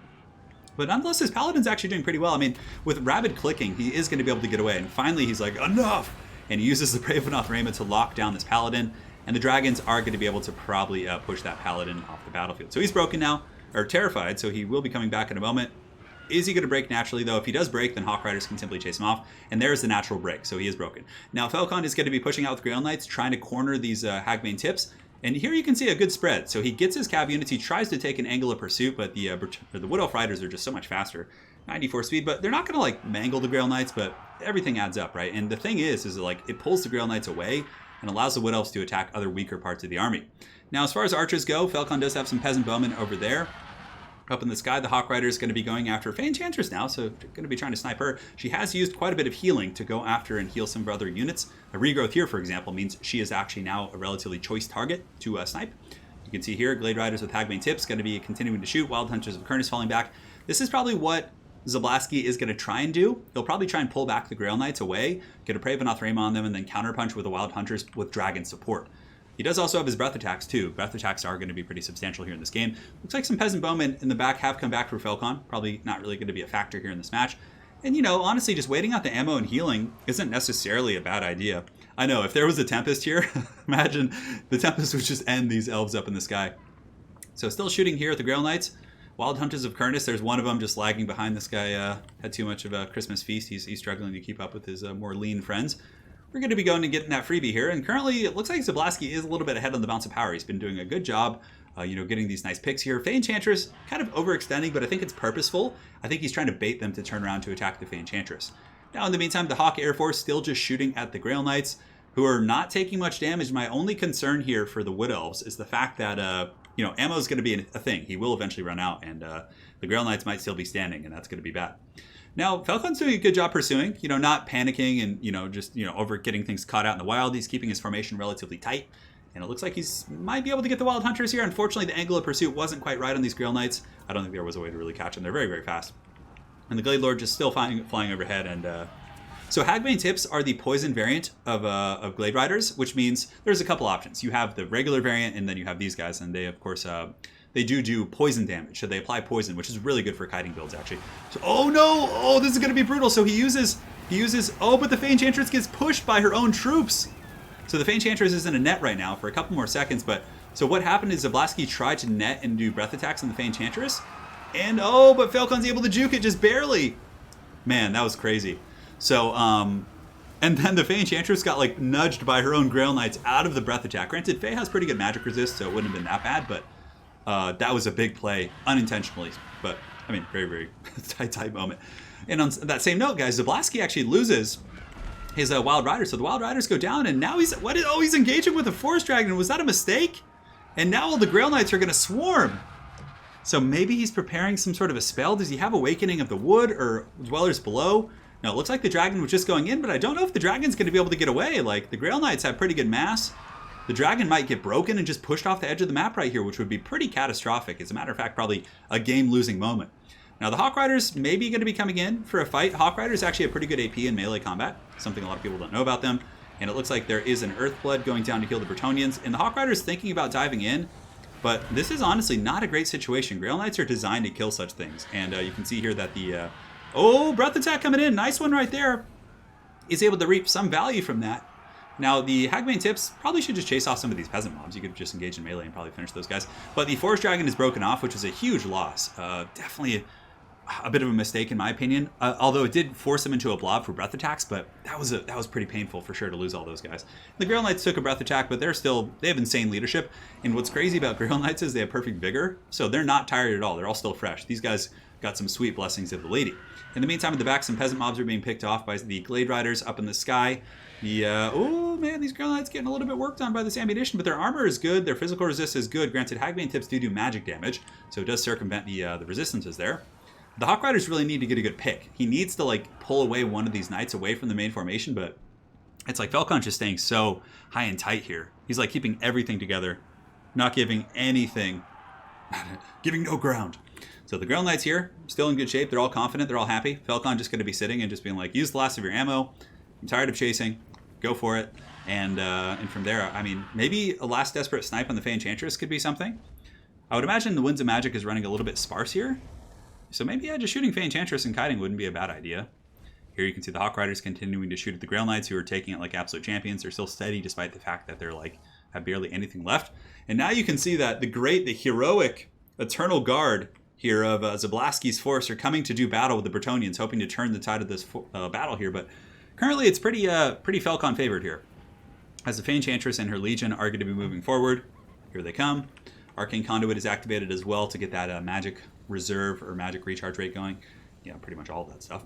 And the Hawk Riders are out of ammo now, so they need to start getting some picks. Now the Hawk Riders, if they were able to get a rear charge into Grail Knights, could do some damage. If you look, they have 45 weapon strength, with the majority of those Hawk's Talons actually being armor piercing. Now this could be a good pick, for example, right? Maybe pulling these guys away, but I don't think Falcon's going to overextend too hard. Hagbane Tips are almost out, and using the ammo on the defenders, a little bit tricky. Now I think he should have kept that dragon, and like brought in the Eternal Guard and prepared for like a big blob fight, right? Because like the dragon just fought so unsupported, whereas it could have been buffered by like even these Glade Riders in combat, who are pretty bad in combat, but it's still like bodies with HP. So it's something that could help for sure. So in the meantime, Bretonnia marching forward once again. A little bit of kiting and fighting, just making sure they don't have any questions about the rules. I don't think so. These guys are both savvy veterans. Of course, the Grail Knights here are going to be charging. Ammo, Zablasky, I have to say, is really, really good at ammunition conservation. Like I don't think he has anything on like auto fire. I think he does it all manually, which is very micro intensive, but I have to say I think he's doing a really good job with that. Now, if like you were able to snipe Fae and like deal with these cav units, like these guys are beat up. Nice heal right there, that big fat Earthblood, able to hit all those expensive Grail Knights. Hawk Riders need to come in. They're a little bit out of position, so he needs to pull those guys in now. Ammunition still going in. He needs to use all the ammo he can and kill as many Grail Knights as possible, because like if the Grail Knights and the Fae fall, like this peasant blob like could be cycle charged into oblivion and probably terror routed off by the dragon. So granted, Battle Pilgrims have pretty insane leadership. Those guys like 86, 87 right now. And when their frenzy's active, they are immune to psychology as well. So Grail Knights kind of sticking their noses out a little bit, still taking some shots here. Zablasky still shooting in up in the sky. He does have this Glade Lord as well. And, oh, he's coming. Here come the Hawk Riders. Thinking about taking an engagement here. Falcon's ready. Fae Enchantress with Arcane Conduit pops. I don't think he has any breath attacks left either. And these are just the defenders of Fleur de Lis, so like even if you gank these guys, and then it's not like the best situation. I think he's thinking about it. He wants to go in with the dragon. Maybe just the dragon? No. Okay, so he teases a charge. Eternal Guard are going to charge, and he wants to rear charge the Grail Knight. That's like what needs to be done here. This is it. This is for all the marbles. At least the main Bretonian blob is a little bit kind of isolated. And it looks like a nice rear charge coming in from the Hawk Riders. Some of the Grail Knights are even shaken now. As a matter of fact, some are broken. The terror routes are coming down, but there's just so many Bretonians. There's so many filthy, hungry, unwashed bodies charging here as these peasant mobs come in. And, yeah, I don't know. The Grail Knights are like the creme de la creme of anti-large here, right? Those guys are not going to break easily. There's 20 here that are steady. These 18 are only shaken. These 14 are shaken, which means they're not even wavering. And Zablasky's, he's punching back for sure, but his Hawk Riders are not good in sustained combat. And maybe if he gets a face snipe, that's like the only foreseeable outcome I can see. So the dragon goes on the Fae Enchantress, but she's able to kind of do her levitation and her Dragon Ball Z attacks and escape here and get back amongst her fellow Grail companions. Well, not Grail companions, her Grail Knights here. And yeah, now the Bretonian horde is just here. Just imagine how bad this smells. Just all these starving folk, just Sparta kicking elves. That's why you gotta love Bretonia, just the ultimate haggardness of them. So the birds charge in, and honestly, Zablasky did a really good job there breaking off the Grail Knights. So the Grail Knights are gone now. And maybe if the Fae gets sniped by the dragon, just maybe, there's a chance. I mean, the balance of power is kind of pulling back towards the middle a little bit. It was a little bit more in kind of this region before. There are some Hagbane tips coming in. Hawk Riders could get some rear charges against his blob of infantry, which could be quite punishing. That would be a pretty insane comeback from Zablasky for sure. That was a good fight he took there. He did a good job with that. The Glade Riders with Hagbane tips still in combat as well, but the Battle Pilgrims are hungry. Now, does Zablasky have a breath attack? Oh, he's coming in for a rear charge, and he gets a rear charge, and there could be a mass terror route here. The one thing that's really anchoring this army here are the Battle Pilgrims, though. Battle Pilgrims will not terror out. While their frenzy's active. Hawk Riders here chasing off these guys. I think Zablasky needs to get his Hawk Riders and just like come back here and start hammering this. Like he has to win this fight here. And unfortunately for him, his Eternal Guard are breaking, which means he's going to be kind of stuck a little bit naked and alone. Fae Enchantress taking a little bit of work here. Eternal Guard still wavering at 2 leadership. The Earthblood kind of keeping those guys fighting. Hawk Riders need to come in and lend some aid to this fight because the Eternal Guard are really, really important to keep alive here. So Hawk Riders swoop in. The Dragon actually taking a little bit of work from the Fae Enchantress. And here comes another group of Hawk Riders here. And the Glade Riders with Hagbane tips. Like, he has a lot to work with, actually. He can, like, charge in and do some serious hurt. I mean, yeah, I think Zablasky can potentially win it. It's gonna be tough. Like, because most of these peasants, if they start breaking and running, the formation will thin out quite a bit. Eternal Guard are wavering at 5 leadership. Dragon's back up in the sky as these Hagbane tips are able to finish off the peasant bowmen, or just peasant mobs over there. So, a little bit of a false victory there. The Spellslinger of Life is attacking the Fae Enchantress. This dragon needs to get busy. It's going after some spears here, which, man, the Fae is the way. Just snipe the Fae, and like the peasants will buckle without her. So the Fae Enchantress actually gets a charge on the dragon here, and it looks like the dragon might be able to fight back. Spellsinger of Life is still fighting for Zablasky as well. Hawk Riders charging in and should be able to finish off those Grail Knights and shatter them, keep them from coming back. And we have the dragon fighting against the Fae Enchantress, but yeah, the Battle Pilgrims are just not going quietly, guys. 71 and 83. We do have the Spellsinger of Life. Yeah, her mass is probably too low to get over to the Fae Enchantress. It seems like the Forest Dragon needs to be given more aggressive orders to take out the Fae, and these Hawk Riders need to come in and attack.